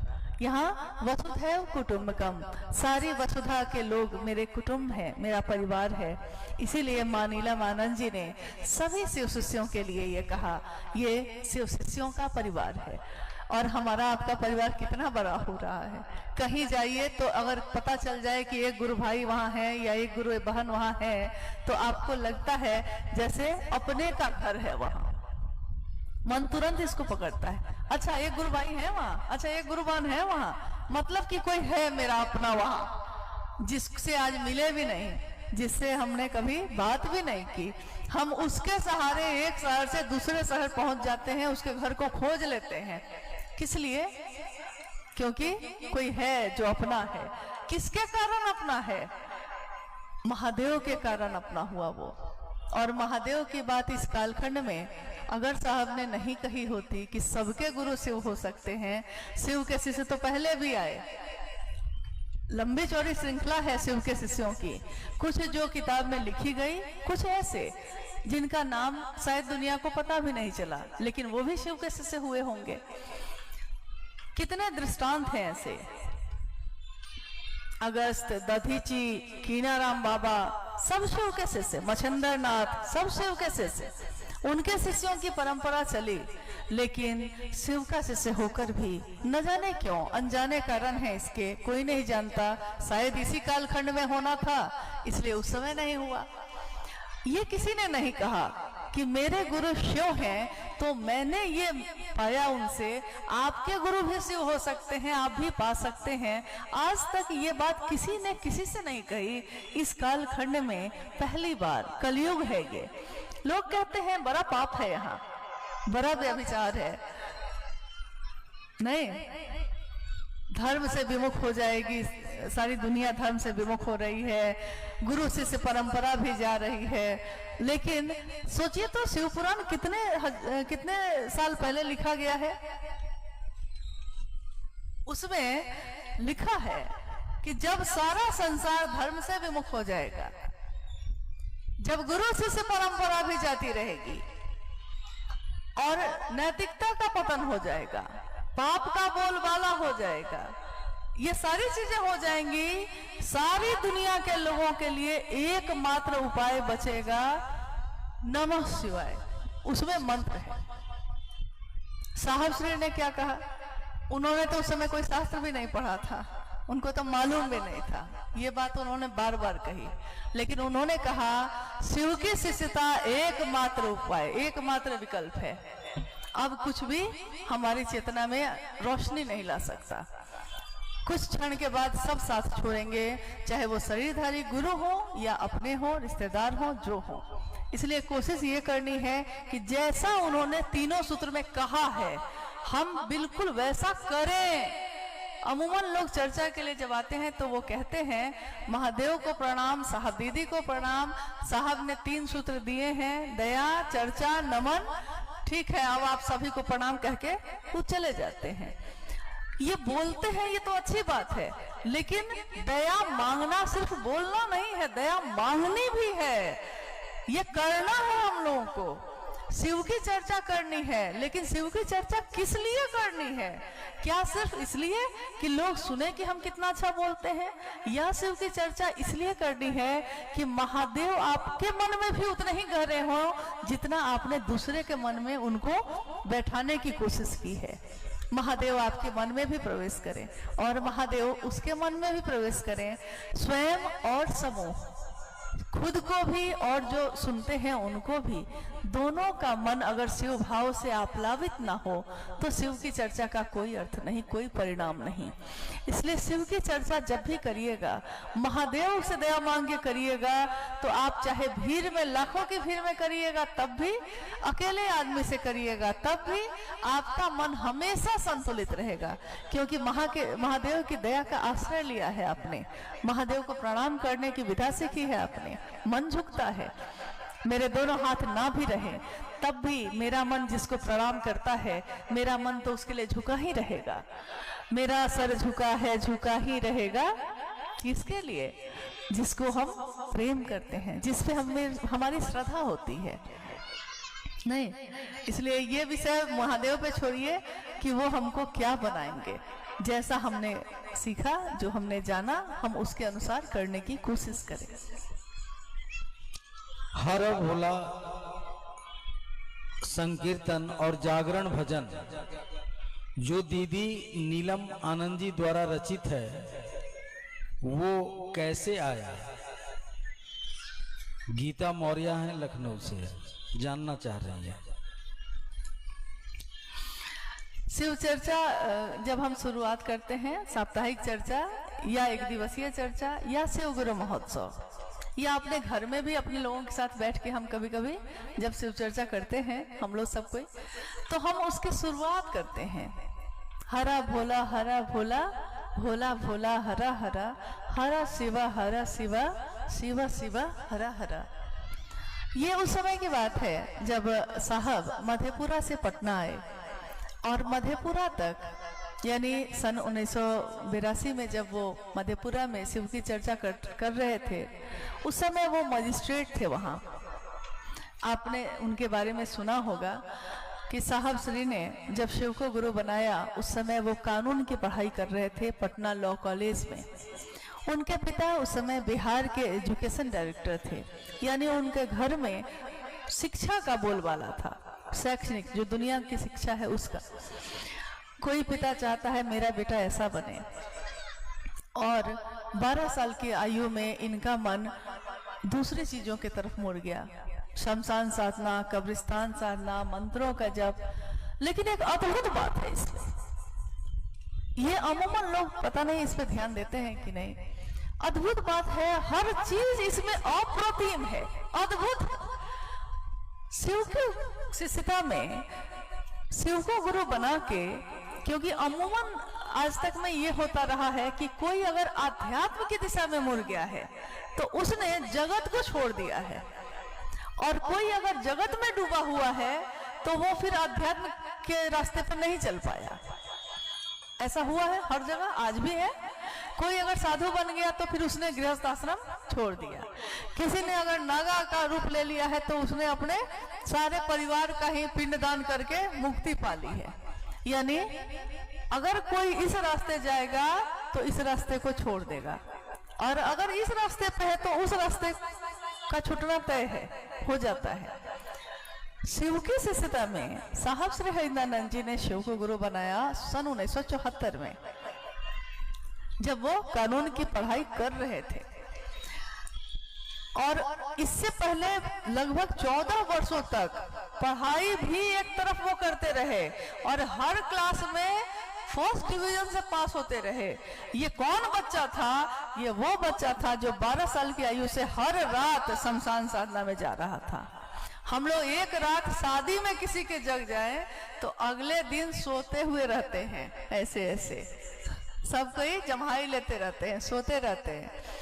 लेकिन एक लंबा समय 14 वर्ष एक तरफ पढ़ाई भी वो करते रहे और एक तरफ ये काम भी, ये सारे काम भी, एक अलौकिक खोज भी चल रही है और जगत की चीज भी चल रही है। ये संतुलन कौन बना सकता है? बड़ा मुश्किल है, बहुत कठिन है। आज तक तो किसी के जीवन में मैंने नहीं देखा, ये संतुलन नहीं देखा कि जगत और लौकिक और पारलौकिक दोनों को एक साथ पार कर जाना, ये अभी तक मैंने नहीं देखा। हो सकता है आपने देखा होगा। ये देखा उनके जीवन में, ये देखा कि गृहस्थ आश्रम में भी रहे। विवाह हुआ उनका 1972 में मां नीलमानंद जी से, जो उस समय पलामू में मनातूगढ़ जो रियासत है उस राज परिवार की बेटी रही। मनातूगढ़ नाम से ही प्रतीत हो जाएगा आपको, गढ़ शब्द उससे लगा होता है जिसका किले नुमा घर हो। तो मनातूगढ़ की बेटी और इधर साहब हरिदानंद जी एक एजुकेशन डायरेक्टर के बेटे और कानून की पढ़ाई कर रहे हैं। जब उनकी शादी हुई 22 मई सन 1972 को मनातूगढ़ में साहब और दीदी का विवाह हुआ। पढ़ाई चल ही रही थी और कानून की पढ़ाई खत्म होते होते उससे पहले ही शिव को इन्होंने गुरु बना लिया। सारे लोग गुरुओं को छोड़ा। जिस दिन सोच लिया कि शिव को गुरु बनाऊंगा, अब गुरु भगवान है, भगवान गुरु क्यों नहीं, तो अब भगवान मतलब महादेव, तो महादेव को ही गुरु बनाऊंगा। कुछ भी नहीं जानते थे, तब भी शिव को गुरु बनाया और कहा कि आज से पहले जो भी करता था अब नहीं करूंगा, क्योंकि जब गुरु बदल लिया है तो अब वो शिव जो बताएंगे वही करूंगा। लेकिन वो शिव जो तस्वीर में नजर आते हैं वो उस रूप में आएंगे तो कुछ नहीं सीखूंगा। वो शिव जो शरीर में दिखते हैं, लोग जिनका रूप बना के घूमते हैं, उस तरह से आएंगे तब भी नहीं सीखूंगा। और वो शिव जब गुरु बना लिया उनको, तो अब इससे पहले जिस भी गुरु के द्वारा जो भी चीजें मैंने सीखी सब छोड़ता हूं। तो उन्होंने कहा कि अगर सज्जन का साथ छोड़िएगा कभी तो वो आपको तंग नहीं करेगा, किसी सज्जन आदमी से आपकी मित्रता है, मान लीजिए कि कोई बात हो गई, किसी बात से मनमुटाव हो गया और आपने उसका साथ छोड़ दिया, वो आपको तंग नहीं करेगा। लेकिन किसी दुष्ट से अगर दोस्ती की है आपने और छोड़ दिया उसको, तो वो अंत तक आपको परेशान करता रहेगा। तो उन्होंने कहा कि मेरे जीवन में कुछ वैसे लोग भी तो थे ना, उन्होंने जब छोड़ा तो काफी परेशान किया, लेकिन शिव को गुरु बना लिया तो बना लिया। घटना आगे बढ़ती गई। उन्होंने मां नीलमानंद जी को पहली बार बताया, उन्होंने शिव को गुरु बनाया, और तब तक बिहार प्रशासनिक सेवा में जो परीक्षा इन्होंने दी, तो बीपीएससी की परीक्षा में ये उत्तीर्ण हुए और डिप्टी कलेक्टर के रूप में साहब श्री हरिंद्रानंद जी की पहली पोस्टिंग 2 महीने के लिए पहले गया में हुई, और उसके बाद पलामू में ही जो मनातू से पहले एक ब्लॉक था पाटन, वहां हुआ। बहुत सारी घटनाएं मां नीलमानंद और उस समय फिर तीनों बच्चे जो उनके जीवन में थे, तो उन सब के साथ घटनाएं चमत्कारिक होनी शुरू हो गई। पूरे इलाके में ये खबर थी कि जो मजिस्ट्रेट साहब, ये बीडीओ साहब, क्योंकि उस समय वो बीडीओ के पद पे वहां थे पाटन में, बीडीओ साहब जो आए हैं, जो नव युवक हैं, क्योंकि एकदम युवक थे, नव युवक हैं, लेकिन वो बहुत बड़े तांत्रिक हैं, क्योंकि चमत्कार को हम लोग हमेशा तंत्र से जोड़ते हैं। यहाँ चमत्कार मतलब जरूर कुछ अलौकिक चीज है, अलौकिक मतलब तंत्र है, तो तांत्रिक है, महातांत्रिक है। यहाँ तक कि जब वो मधेपुरा गए, तो मधेपुरा जाते जाते सब जगह में ये खबर हो गई कि लोग उनके घर के सामने से गुजरने से डरने लगे। लोगों को लगता था कि अगर उनके दरवाजे से गुजरेंगे सामने से और उन्होंने देख लिया, तो लोगों में ये बात फैल गई थी कि वो आदमी को भेड़ बना देते हैं। एक अफवाह उड़ गई, हाँ, एक अजीब तरह की बात, जबकि दूर दूर तक ऐसी कोई बात नहीं थी। ये सारे घटनाएं उनके घर में जो घट रही थी, कभी पूजा घर में बेलपत्र के पत्तों की बारिश हो जाती, कभी रुद्राक्ष आ जाते, कभी कुछ चावल पे संदेश आने लगे। ये सब होते होते उन्होंने उस मधेपुरा में शिव की बात दूसरों से भी करनी शुरू कर दी थी। कुछ लोगों ने शिव को गुरु बना लिया था, लेकिन जब वो मधेपुरा से पटना आए, उनकी पोस्टिंग फिर पटना में हुई, पुलिस कंट्रोल रूम के इंचार्ज के रूप में। जब वो वहां आए, तो वहां तो कोई शिव से उस समय नहीं था। साहब जैसा शिव की बात बताने वाला, उनके जैसा शिव का शिष्य, और उसके बावजूद 9 महीने तक वो लोगों से बोलते रहे, लेकिन किसी ने शिव को गुरु नहीं बनाया। एक दिन साहब ने भोजन छोड़ दिया और कहा मां नीलमानंद जी से कि नीलम, आज मैं खाना नहीं खाऊंगा, क्योंकि मेरे गुरु की बात ही जब नहीं हो पा रही है, तो मैं ये जीवन लेकर क्या करूंगा। मतलब ये भोजन मेरे लिए किस काम का, सब काम हो रहा है, महादेव की बात नहीं हो पा रही है। और उसी के अगले दिन एक पहले व्यक्ति, एक हरि काका थे जो अब शरीर में नहीं है, उन्होंने शिव को गुरु बनाया। फिर धीरे धीरे सिलसिला बढ़ चला। उसी के बाद आया शिवरात्रि का त्योहार। जैसे अभी हम लोग जब आज 2 फरवरी को यहाँ बात कर रहे हैं 2025, तो आने वाला है शिवरात्रि का त्योहार, यानी 26 फरवरी। शिव के शिष्य शिवरात्रि का त्योहार क्यों मनाते हैं?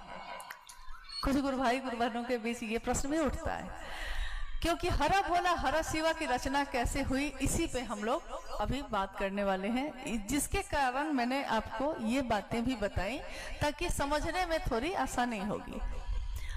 जब मां नीलमानंद जी ने कहा कि हम लोगों को पटना में जिस डेरा में हम रहते हैं सामने जो मैदान है, इसी तरह का मैदान था वहां, उन्होंने कहा क्यों नहीं हम लोग यहाँ पे एक ऐसी कार्यक्रम की नींव रखें जिसमें आसपास और बिल्डिंग के लोगों को बुलाते हैं और आप उन लोगों के बीच शिव चर्चा करिए, क्या पता उसमें से कुछ लोग शिव से हो जाए।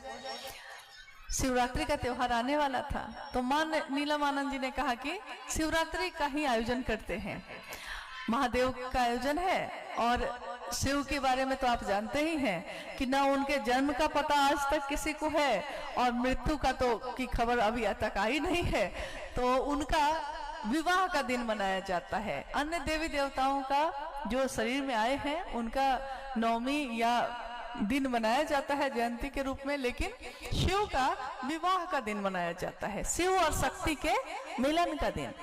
तो शिवरात्रि का आयोजन किया गया, घर घर में सबको बुलाया गया। लेकिन उस समय एक प्रश्न उठा कि इस आयोजन में हम लोग गाएंगे क्या। ये वो समय था, पूरे भारत में, लगभग उत्तर भारत में तो खासकर ये बात थी कि शिव के मंदिरों में भी, यहाँ तक कि भगवती के मंदिरों में भी जब भी कीर्तन होते या कोई चीज होती तो हरे रामा हरे कृष्णा का तो होता था, लेकिन शिव के नाम का या भगवती के नाम का उनके मंदिरों में भी नहीं हो रहा था। तो माँ नीलम आनंद जी ने कहा कि वो भोला है और हर लेते हैं हर दुख को, तो हरा भोला हरा शिवा, ये पंक्ति उनके मन में जो कौन थी। और उस समय एक घटना हुई कि पूजा घर में कुछ कागज रखे हुए शिवलिंग के पास मिले। साहब ने उठाकर माँ नीलम आनंद जी को दिया और कहा कि नीलम, इस कागज पे तुम अपनी अनुभूति लिखो। माँ ने उस पे लिखा, मैं भी कुछ कहूँ। और उसके बाद जो हरा भोला की जो रचना थी, कुछ दिन के बाद जागा जागा महादेव जो जागरण भजन है उसकी रचना भी हुई। तो हरा भोला हरा शिवा की जो रचना माँ नीलम आनंद जी ने की, उस समय एक गीत जो बहुत लोगों को पसंद रहा है, फिल्म का गीत है, लेकिन उस गीत के भाव बड़े गहरे हैं। तो माँ नीलम आनंद जी ने उसी गीत के तर्ज पे ये हरा भोला हरा शिवा गाया उस शिवरात्रि में। गीत के बोल थे, फूल तुम्हें भेजा है खत में, फूल नहीं मेरा दिल है, प्रियतम मेरे तुम ये कहना लिखना, क्या ये तुम्हारे काबिल है। मतलब एक प्रेमी को एक खत, एक चिट्ठी लिखी जा रही है और उसमें वो लिख रही है कि फूल तुम्हें भेजा है खत में।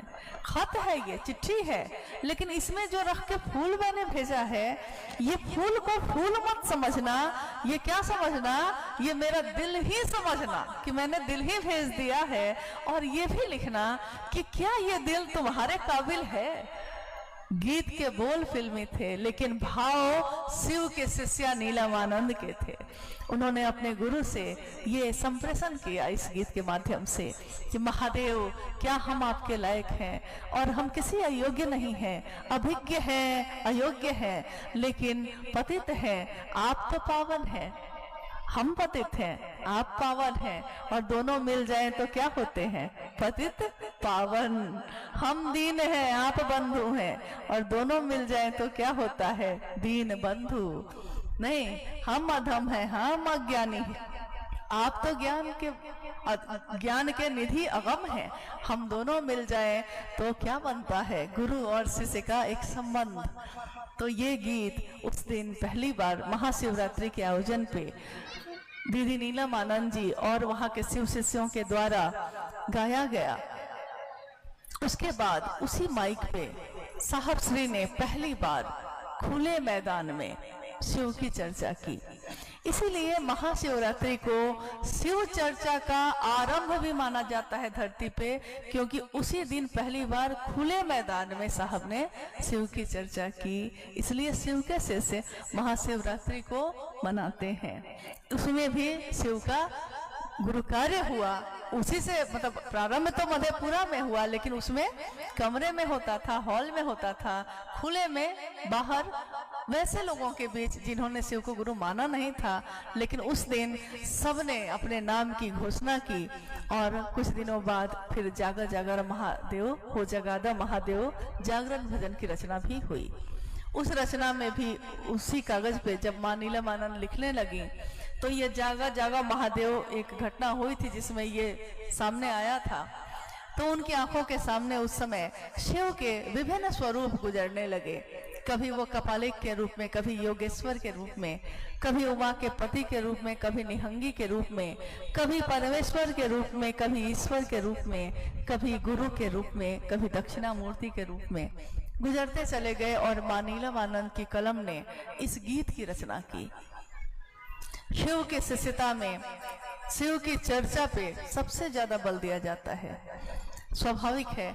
लेकिन पहला सूत्र जो है महादेव से दया मांगना, अगर महादेव की दया ना हो तो ना तो हम उनकी बात कर सकेंगे, ना आप सुन सकेंगे, ना मेरा मन उनके लिए झुकेगा, ना हम प्रणाम कर सकेंगे। इसलिए दया के सिवा यहाँ कुछ भी नहीं है।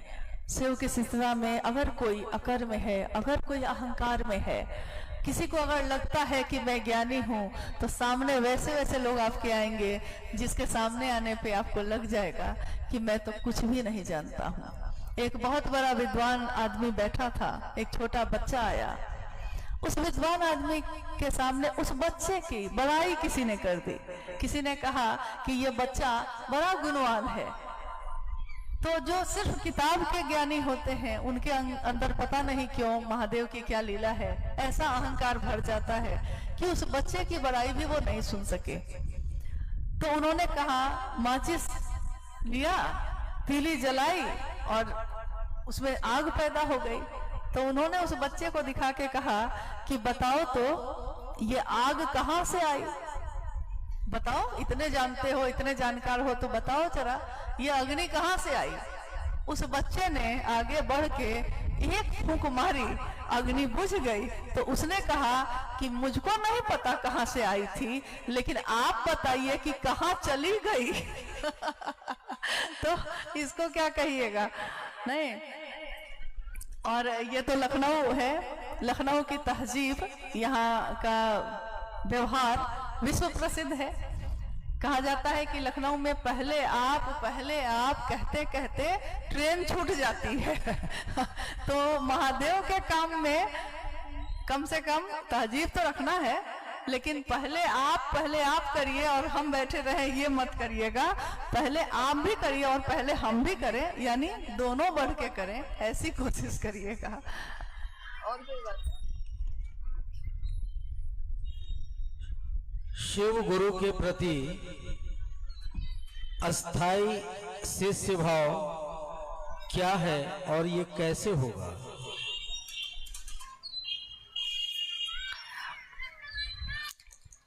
ये जो जिज्ञासा है कि शिव के लिए अस्थाई शिष्य भाव क्या है और कैसे होगा। अस्थाई उसको कहते हैं जिसमें परिवर्तन ना हो। मेरे आने से पहले एक गुरुबहन है नीलम जी, जो भजन गा रही थी, गीत थे, सत्यम शिवम सुंदरम। महादेव के लिए ही एकमात्र ये कहा गया कि हमारा आपका सत्य बदलता है। आज जो हमारा सत्य है कल बदल जाता है। आज हम जवान हैं, कुछ दिनों के बाद हम वृद्ध हो जाते हैं। आज बच्चा है वो जवान हो जाता है। हमारी आंखों के सामने ही कोई पौधा बड़ा होता है। हर दिन हम उस पौधे को देखते हैं, लेकिन वो कैसे बड़ा होता है उसकी सच्चाई रोज बदल रही है। हमारी आंख उसको नहीं देख पाती। हमारा ही बच्चा हमारी आंखों के सामने पैदा हुआ था और जवान हो गया, मेरी आंखों के सामने हुआ, लेकिन वो कब हो गया, कैसे हुआ, उसका सत्य प्रति क्षण बदलता रहा मेरी आंखों के सामने, हमको दिखाई नहीं दिया। आज जिसको मित्र कहते हैं कल उससे दुश्मनी हो जाती है, और कल जिसको देखना भी नहीं चाहते हैं आज वो दिल से सबसे ज्यादा करीब हो जाता है। हमारी सत्यता हर पल बदलती है, हमारी सुंदरता भी बदलती है। कोई जो आज बहुत सुंदर है एकदम वृद्ध हो जाए तो वही सुंदरता अब सुंदरता नहीं है, सुंदरता ढल गई। गुलाब का फूल आज खिला है, सुगंधित है, सुंदर है, लेकिन 2 दिन बाद उसका जीवन खत्म हो गया तो वो झड़ गया। उस दिन आपने कहा था कि देखो गुलाब का फूल कितना सुंदर है, 2 दिन बाद आप नहीं कह सकते कि देखो गुलाब का फूल कितना सुंदर है, उसकी सुंदरता बदल गई। सत्यम यानी सत्यम कहा गया शिव को, जिसकी सत्यता कभी नहीं बदलती। सुंदरम, ऐसी सुंदरता शिव की जिसका कभी क्षय नहीं होता, जो कभी खत्म नहीं होती, नित्य नवीन है, हर पल। एक नाम है शिव का सधोजात, यानी जो अभी अभी पैदा हुआ है, अति प्राचीन है, आदि है, आदि योगी, आदि गुरु, यानी सारे रूप उन्हीं से प्रारंभ है, और नित्य नवीन है, यानी उनकी सुंदरता का क्षय नहीं होता, वो बदलता नहीं।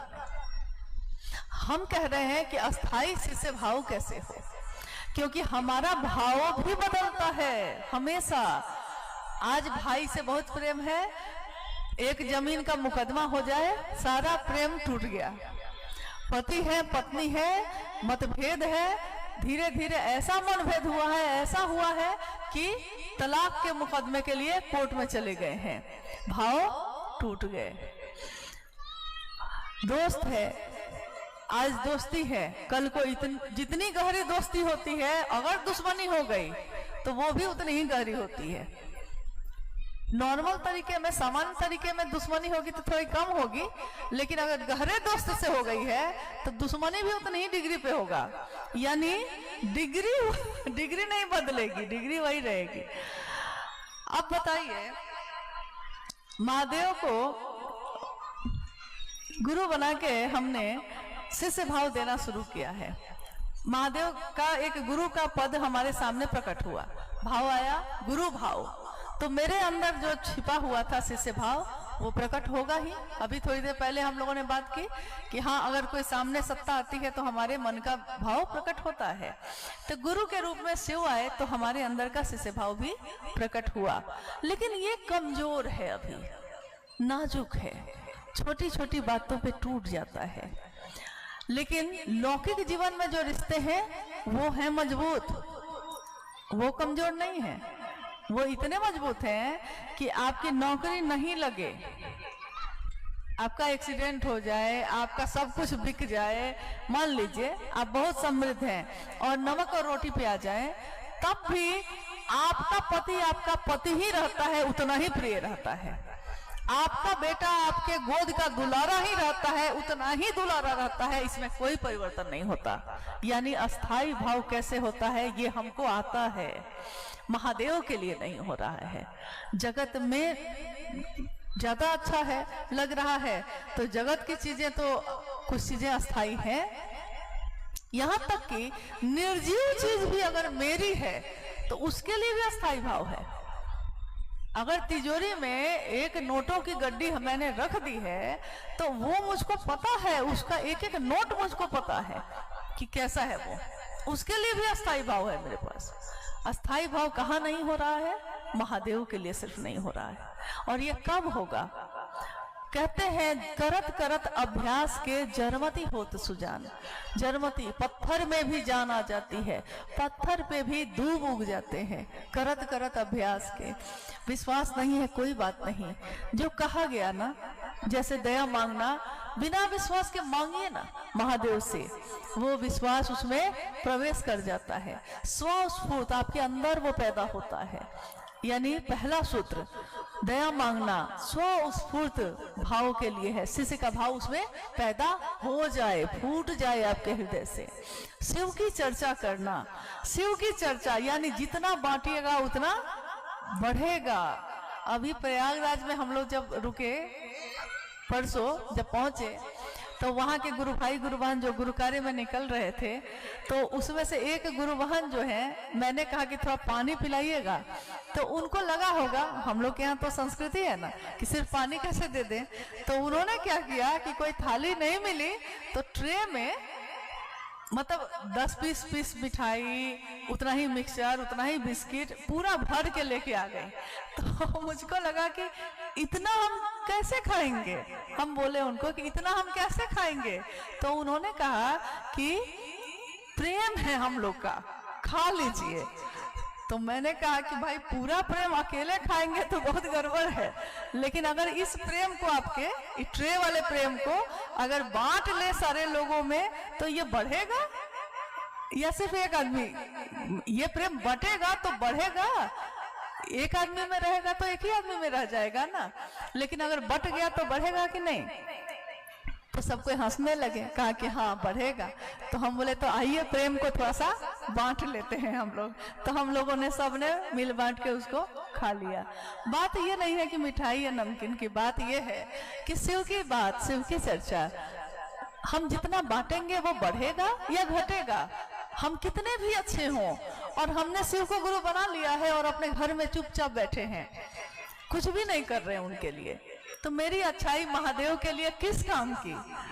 लेकिन अगर मैंने किसी से महादेव की बात की है तो अगर उसके दिल में दिया है महादेव को, तो मेरे दिल में ये प्रेम, ये गहराई, ये भाव बढ़ेगा कि घटेगा? भाव घटेगा कि बढ़ेगा? कुछ बांटे हैं ना आप, तो ये बांटने पे क्या होगा? बढ़ेगा ना। तो शिव की चर्चा यानी दूसरा सूत्र, शिव की बात दूसरों में बांटने के लिए करिए। इन्होंने सही कहा कि प्रेम की विधा है ये तीनों सूत्र। और तीसरा सूत्र यानी शिव को प्रणाम करना। तो आपने अगर शिष्यानुभूति पढ़ी होगी या साहब की चर्चा कभी सुनी होगी, तो उसमें आपने सुना होगा कि 24 घंटे में एक बार 108 की माला पे आप नमः शिवाय मंत्रानुक्रम से कर सकते हैं, यानी शिव को प्रणाम। आपके लौकिक कष्ट कम हो जाएंगे। लेकिन उसके साथ ये भी लिखा हुआ है कि शिव के शिष्यों के लिए सर्वोत्तम विधि है अजपा जप की, यानी सांसों की माला पे सिमरू में शिव का नाम। अभी एक गुरु बहन कोई भजन गा रही थी, आप ही गा रही थी ना, सांसों की माला पे, सांसों की माला पे मैं शिव का नाम सिमरन कर रही हूँ। क्या ये माला हमको कहीं से खरीदनी है? क्या ये माला टूट जाती है बीच में? क्या इसका धागा बदलना पड़ता है? नहीं, लेकिन इस सांस पे, हर सांस पे उस शिव का नाम हो जाए। श्वास श्वास में नाम ले, वृथा श्वास मत खो, न जाने इस सांस का आना फिर हो कि ना हो। कौन जानता है, सांस गई और नहीं आई तब? तो अगर गई तो महादेव के पास जाके रुक जाएगी, और आई और नहीं आई तब भी महादेव के पास रह जाएगी। यानी सांस पे अगर महादेव को प्रणाम कर लें तो सर्वोत्तम विधि है शिव के शिष्यों के लिए। बहुत बार हम लोग माला को तो पकड़ लिए हैं खूब बढ़िया से, लेकिन सर्वोत्तम विधि को भूल जा रहे हैं। तो अगर जितना ही देर आपका हो, टुकड़े टुकड़े में हो, जितनी देर मन ठहरे, कुछ भी करते हुए, चलते हुए, बैठे हुए, भोजन बनाते हुए, व्यापार के लिए आप दुकान पे बैठे हैं, अभी कोई नहीं है, खाली समय है, कभी भी सांस पे तो आप कहीं भी कभी भी कर सकते हैं ना महादेव को प्रणाम। महादेव का जैसा ध्यान आता है करके प्रणाम कर लीजिए महादेव को। कहते हैं झूठ भी बार बार कहा जाए तो सच बन जाता है। क्या महादेव को बार बार प्रणाम करना एक दिन सचमुच में प्रणाम नहीं होगा? महादेव को हो ही जाएगा। और जब ये तीनों सूत्र निस्वार्थ भाव से शिव के लिए करेंगे हम लोग, तो होगा ये अस्थाई शिष्य भाव। और अस्थाई शिष्य भाव यानी कि अब ये प्रेम की श्रेणी है।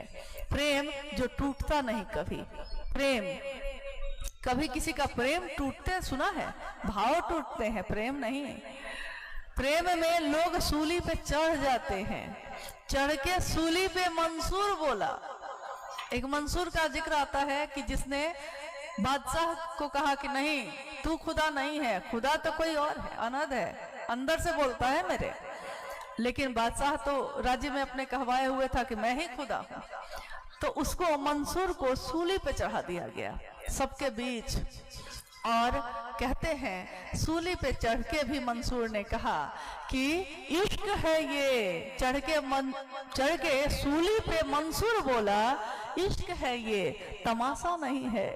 ये तमाशा थोड़े ही है कि खत्म हो जाएगा, ये तो इश्क है, इश्क बदलता नहीं है। किसी लड़के से किसी लड़की को हो जाए, समाज छोड़ देती है, परिवार छोड़ देती है, दुनिया छोड़ देती है, लेकिन उसको नहीं छोड़ती। प्रेम चाहे लैला का मजनू से हो जाए, हीर का रांझा से हो जाए, मीरा का कृष्ण से हो जाए, या शिष्य का अपने गुरु से हो जाए, प्रेम बदलता नहीं है। और प्रेम यानी अस्थाई शिष्य भाव। फिर वो ठहर जाता है अपने गुरु के लिए। फिर वो दूसरों के मन को रखने के लिए गुरु से बेईमानी नहीं करेगा।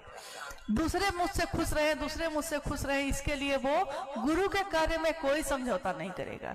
लोग छोड़ देंगे तो छोड़ देंगे, यहाँ कौन किसके साथ कब तक है, ऐसे तो छोड़ना ही है, सब छोड़ते ही हैं एक दूसरे का साथ। कौन यहाँ कब तक साथ निभाता है और कौन यहाँ प्यार करता है? अगर शिव प्यार ना करें तो यहाँ कोई नहीं करता। और अगर वो कर ले, जिनके प्रिय शिव होते हैं, अगर जिनके प्रिय शिव हो जाए, उनकी प्रियता बदलती है। आज शिव प्रिय हैं, कल बदल सकते हैं, लेकिन जो शिव के प्रिय हो जाते हैं उनकी प्रियता नहीं बदलती, क्योंकि अब शिव ने ही उनको पकड़ लिया है। आप मान लीजिए 3 साल से अगर कुछ नहीं कर रहे होंगे, 4 साल से कुछ नहीं कर रहे होंगे, और आज आप यहाँ हैं, इसका अर्थ है कि आप सोए ही नहीं थे कभी। शिव तो जगा ही हुआ था, आप भले बैठे हुए थे, लेकिन महादेव आपके अंदर जगह ना होता तो हम यहाँ क्यों होते, आप यहाँ क्यों होते। इसलिए अस्थाई शिष्य भाव एकमात्र इन तीनों सूत्रों का निर्वहन निस्वार्थ भाव से करना ही गुरु दक्षिणा कहलाती है। अपने गुरु के प्रति कृतज्ञता व्यक्त करने की विधा है। महादेव को गुरु दक्षिणा अगर हम देने चलेंगे, क्या देंगे जिससे वो खुश हो जाएंगे? वो गुरु हैं, अगर शिष्य को दीक्षित किए, ये विचार किसी वो मेरे गुरु हैं, ये दीक्षा है, तो हम अपने गुरु को गुरु दक्षिणा में क्या दे सकते हैं? ये संसार भी दे देंगे तो उनके सामने क्या है?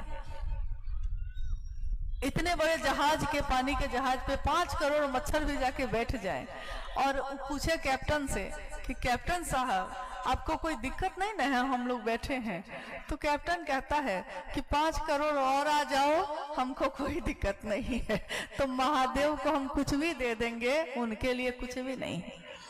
लेकिन एक चीज ऐसी है जो हर रिश्ता मांगता है, चाहे वो लौकिक हो चाहे पारलौकिक, उसमें इसकी मांग होती है, और वो रिश्ता है भाव का।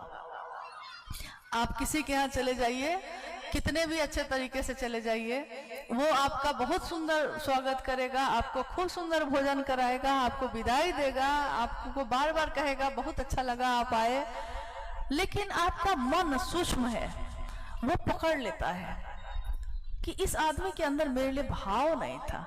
इसने भोजन तो कराया है, इसने मेरी व्यवस्था की है, लेकिन सूक्ष्म चीजें आपका मन पकड़ता है, आपको लग जाता है कि होंगे बड़े आदमी, आज के बाद इनके यहाँ हम नहीं आएंगे कभी। क्यों? भाव नहीं दिया।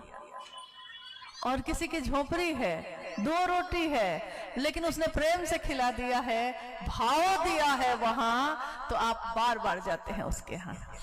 भाव जब आप मांगते हैं रिश्तों में, तो महादेव के लिए जिस दिन अस्थाई शिष्य भाव हो जाएगा, वो महादेव आपके लिए क्या नहीं करेगा। खैर महादेव तो ऐसे भी करेगा, ऐसे भी करते हैं वो, अहेतु की दया है उनकी।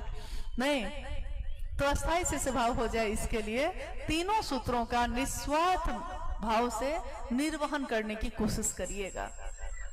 बाकी सब काम में तो हम लोग का स्वार्थ होता ही है, कम से कम इसमें हो जाए क्या। हाँ, एक अंतिम जिज्ञासा, महादेव को अपना गुरु बनाया है, शिव चर्चा में भी जाते हैं, ई महादेव अपने क्यों नहीं लगते हैं? ई महादेव, हाँ, महादेव अपने कैसे लगेंगे?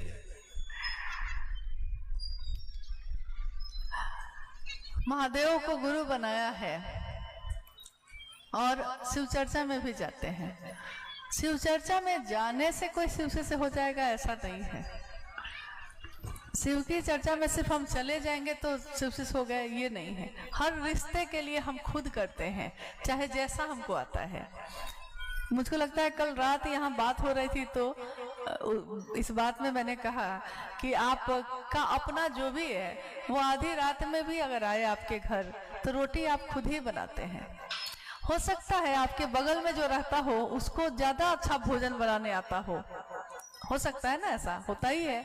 अब मुझको कहिएगा तो मुझको भोजन बनाने बहुत अच्छा नहीं आता है, हाँ सही सच्चाई है ये, बना लेते हैं लेकिन बहुत अच्छा नहीं आता। लेकिन किसी किसी को बहुत अच्छा आता है तो उसकी खुले दिल से बड़ाई कर देते हैं इतना ही कर देते हैं, इसी में वो खिला देता है, मामला तो हो जाता है ना, काम तो निकल ही गया तो खैर कल हम लोग बात कर रहे थे, मेरा पति है तो हमको जैसी रोटी आती है बनाने, हम उसके लिए खुद बनाते हैं, हम पड़ोसी को नहीं बुलाते उसके लिए, नहीं, जैसा आता है हमको। घर कोई बहुत सुंदर सजा के रखता है और कोई एकदम अस्त व्यस्त रखता है, तो आप जाके उसको कहिएगा कि उसको क्यों नहीं बुला लिए अपना घर ठीक करने, तो आप कहिएगा कि मेरा घर है तो हमको जैसे आएगा हम वैसे ठीक करेंगे। आप यही कहते हैं, जिसको भी अपना कह दिया है तो उसके लिए जैसा आता है वैसा हम खुद करने की कोशिश करते हैं। महादेव को बोली में ही सही आपने क्या कहा, हे शिव आप मेरे गुरु हैं, महादेव आप मेरे गुरु हैं, बोली में ही सही आपने कहा है। तो मेरे गुरु हैं तो उनके लिए जो आएगा जैसा आएगा आप खुद करिए। दया मांगनी मन से ही तो मांगना है, मांगिए जैसे आता है। शिव की चर्चा करनी है, कुछ नहीं आता है, आप महादेव से दया मांग के बोलिए तो सही। आपको कैसे पता कि आपको कुछ नहीं आता है? आप बोलते ही नहीं है। कहते हैं कि बोलिएगा तब ना पता चलेगा कि कुछ मिला कि नहीं मिला। नहीं, एक बार मुंबई हम लोग गए तो गुरु भाइयों ने कहा कि एक ताज होटल है, उसके ठीक सामने बग्घी चलती है। तो उस दिन पता नहीं कोई ओकेजन था और दूर दूर तक जो है सवारी बंद हो गई थी, तो बाकी लोगों को पैदल चलना पड़ रहा था और विशेष लोग जो थे वो बग्घी पे जा रहे थे। तो बग्घी बहुत महंगी थी, संभव नहीं है सामान्य आदमी के लिए उसको लेना। 2 मित्र भी जा रहा था उसी में।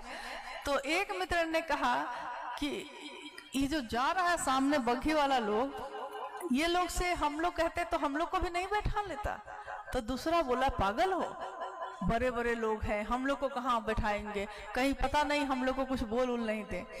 लेकिन पहले वाला बोलता रहा, एक बार बोल के देखते हैं, एक बार बोल के देखते हैं। और एक जो है पूरे बड़ी बड़ी मूंछों वाले जो बग्घी लेके गुजरे, तो उसने साहस करके कहा कि हाथ ही दिखाया, इशारा किया, रुक गया। तो उसने कहा कि क्या बात है बोलो। तो उसकी मूंछ देख के पहले तो डर गया, लेकिन इसने साहस करके कहा कि भैया हम लोग से अब चला नहीं जा रहा है और सारी सवारी इस रास्ते पे बंद है, बैठा लीजिएगा क्या। और लेकिन मन में सोच लिया था कि बोल तो रहे हैं लेकिन उत्तर पता नहीं क्या मिलेगा, और उत्तर उसको विश्वास नहीं हुआ जो उत्तर मिला। उस इतने बड़े दिल डोल वाले आदमी ने हाथ बढ़ा के उसको ऊपर खींच के कहा आ जाओ बैठो। हाँ हाँ छोड़ दूंगा। देखिए, अगर उसको देख के उसने सोचा होता कि क्या पता मेरे कहने पे मानेगा कि नहीं, तब तो पैदल चलते रहिए। आपके जीवन में हुआ होगा, आपने सामने पहनावा ओढ़ावा देख के या इस तरह के चीजों को देख के सोचा होगा क्या पता ये व्यक्ति शिव को गुरु बनाएगा कि नहीं, तो पहले ही संकोच में पड़ गए, बोलेंगे ही नहीं। अगर मना कर दिया तो भारी बेइज्जती हो जाएगी। अरे क्या बेइज्जती होगी, मेरा मान क्या मेरा अपमान क्या, क्या होगा, या तो मानेगा या नहीं मानेगा। लेकिन शिव की चर्चा खुद करिए, जितना आता है जैसा आता है, ताकि मेरे मन में शिष्य भाव गहरा हो। शिव चर्चा में जाते हैं, अच्छी बात है, शिव चर्चा में जाइए, शिव चर्चा करिए, लेकिन आपको जहां मौका मिले जरूर बोलिए। हम हर बात के लिए दूसरों से बात करते हैं। मेरा बेटा कलेक्टर हो जाए तो हमसे कोई पूछेगा नहीं, लेकिन हम फोन कर करके बोलेंगे कि मेरा बेटा ऐसा, मेरा सीना इतना फूल जाएगा उस समय। कुछ अच्छा चीज मेरे जीवन में हो तो हम खुद बताते हैं सबको।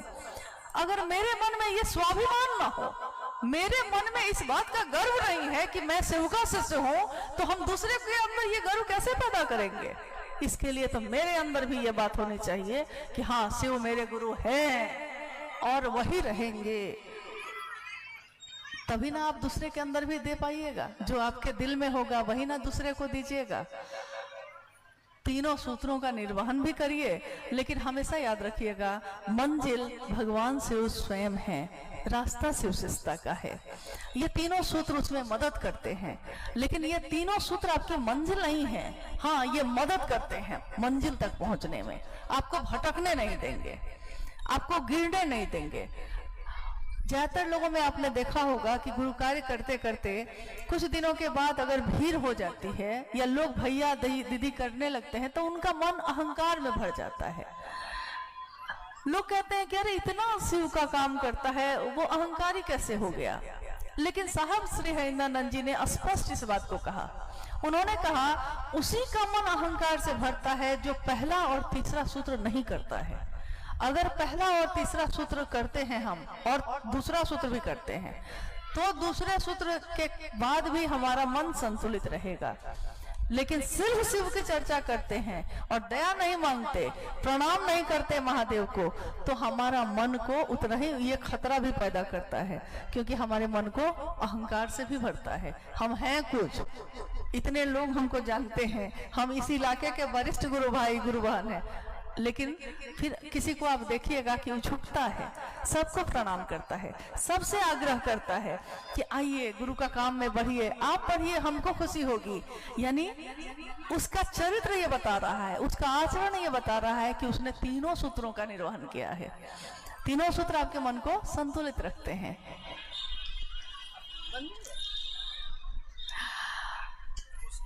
हाँ, अभी हम लोग के पास मंच पे, जो कि बहुत सौभाग्य की बात है, और हाँ, जिज्ञासाएं अभी बहुत है, लेकिन समय का भी है अभाव। एक समय पे सब कुछ खत्म हो तो ठीक रहता है। अति तो हर चीज की बुरी होती है, अच्छी से अच्छी चीज भी अति हो जाए तो बुरी हो जाती है। नहीं तो बहुत सारे गुरु भाई गुरु बहनों ने अपने नाम की घोषणा के लिए नाम भेजा है मंच पे। बहुत ही खुशी की बात है, बहुत सौभाग्य की बात है। हम सभी इन सभी नामों की घोषणा शिव के अंतरिक्ष साम्राज्य में प्रेषित करते हैं। कृपया दर्ज हो। जागा जागा महादेव। महादेव की दया से कोई अपने नाम की घोषणा करता है, लेकिन यह घोषणा ही उसके जीवन में दीक्षा का काम करता है। दीक्षा इसका अर्थ होता है इनिशिएशन, प्रारंभ करना, शुभारंभ। जिसने भी अपने नाम की घोषणा आज की है, हम सबका अपने गुरु शिव से दया की याचना है कि उनके जीवन को शिवमय करिए और उन सभी के जीवन को महादेव के रास्ते पे चलने के योग्य बनाइए। जैसा भी हम सब हैं, महादेव हम सबके गुरु हैं। हम सब के हर चीज को, जो भी कभी गलती होती है, कहीं सही होता है, कभी कुछ अच्छा कभी कुछ बुरा होता है, महादेव सबको स्वीकार करिएगा और अपने दया के आश्रय में हम सबके मन को रखिए। हम सबका मन शिवमय हो, सुखमय हो, इसी की कामना के साथ आज का ये कार्यक्रम जो है, इससे हम लोग आप लोग से विदा ले रहे हैं। आप सभी के चरणों में प्रणाम है। आप सबको मेरा प्रणाम।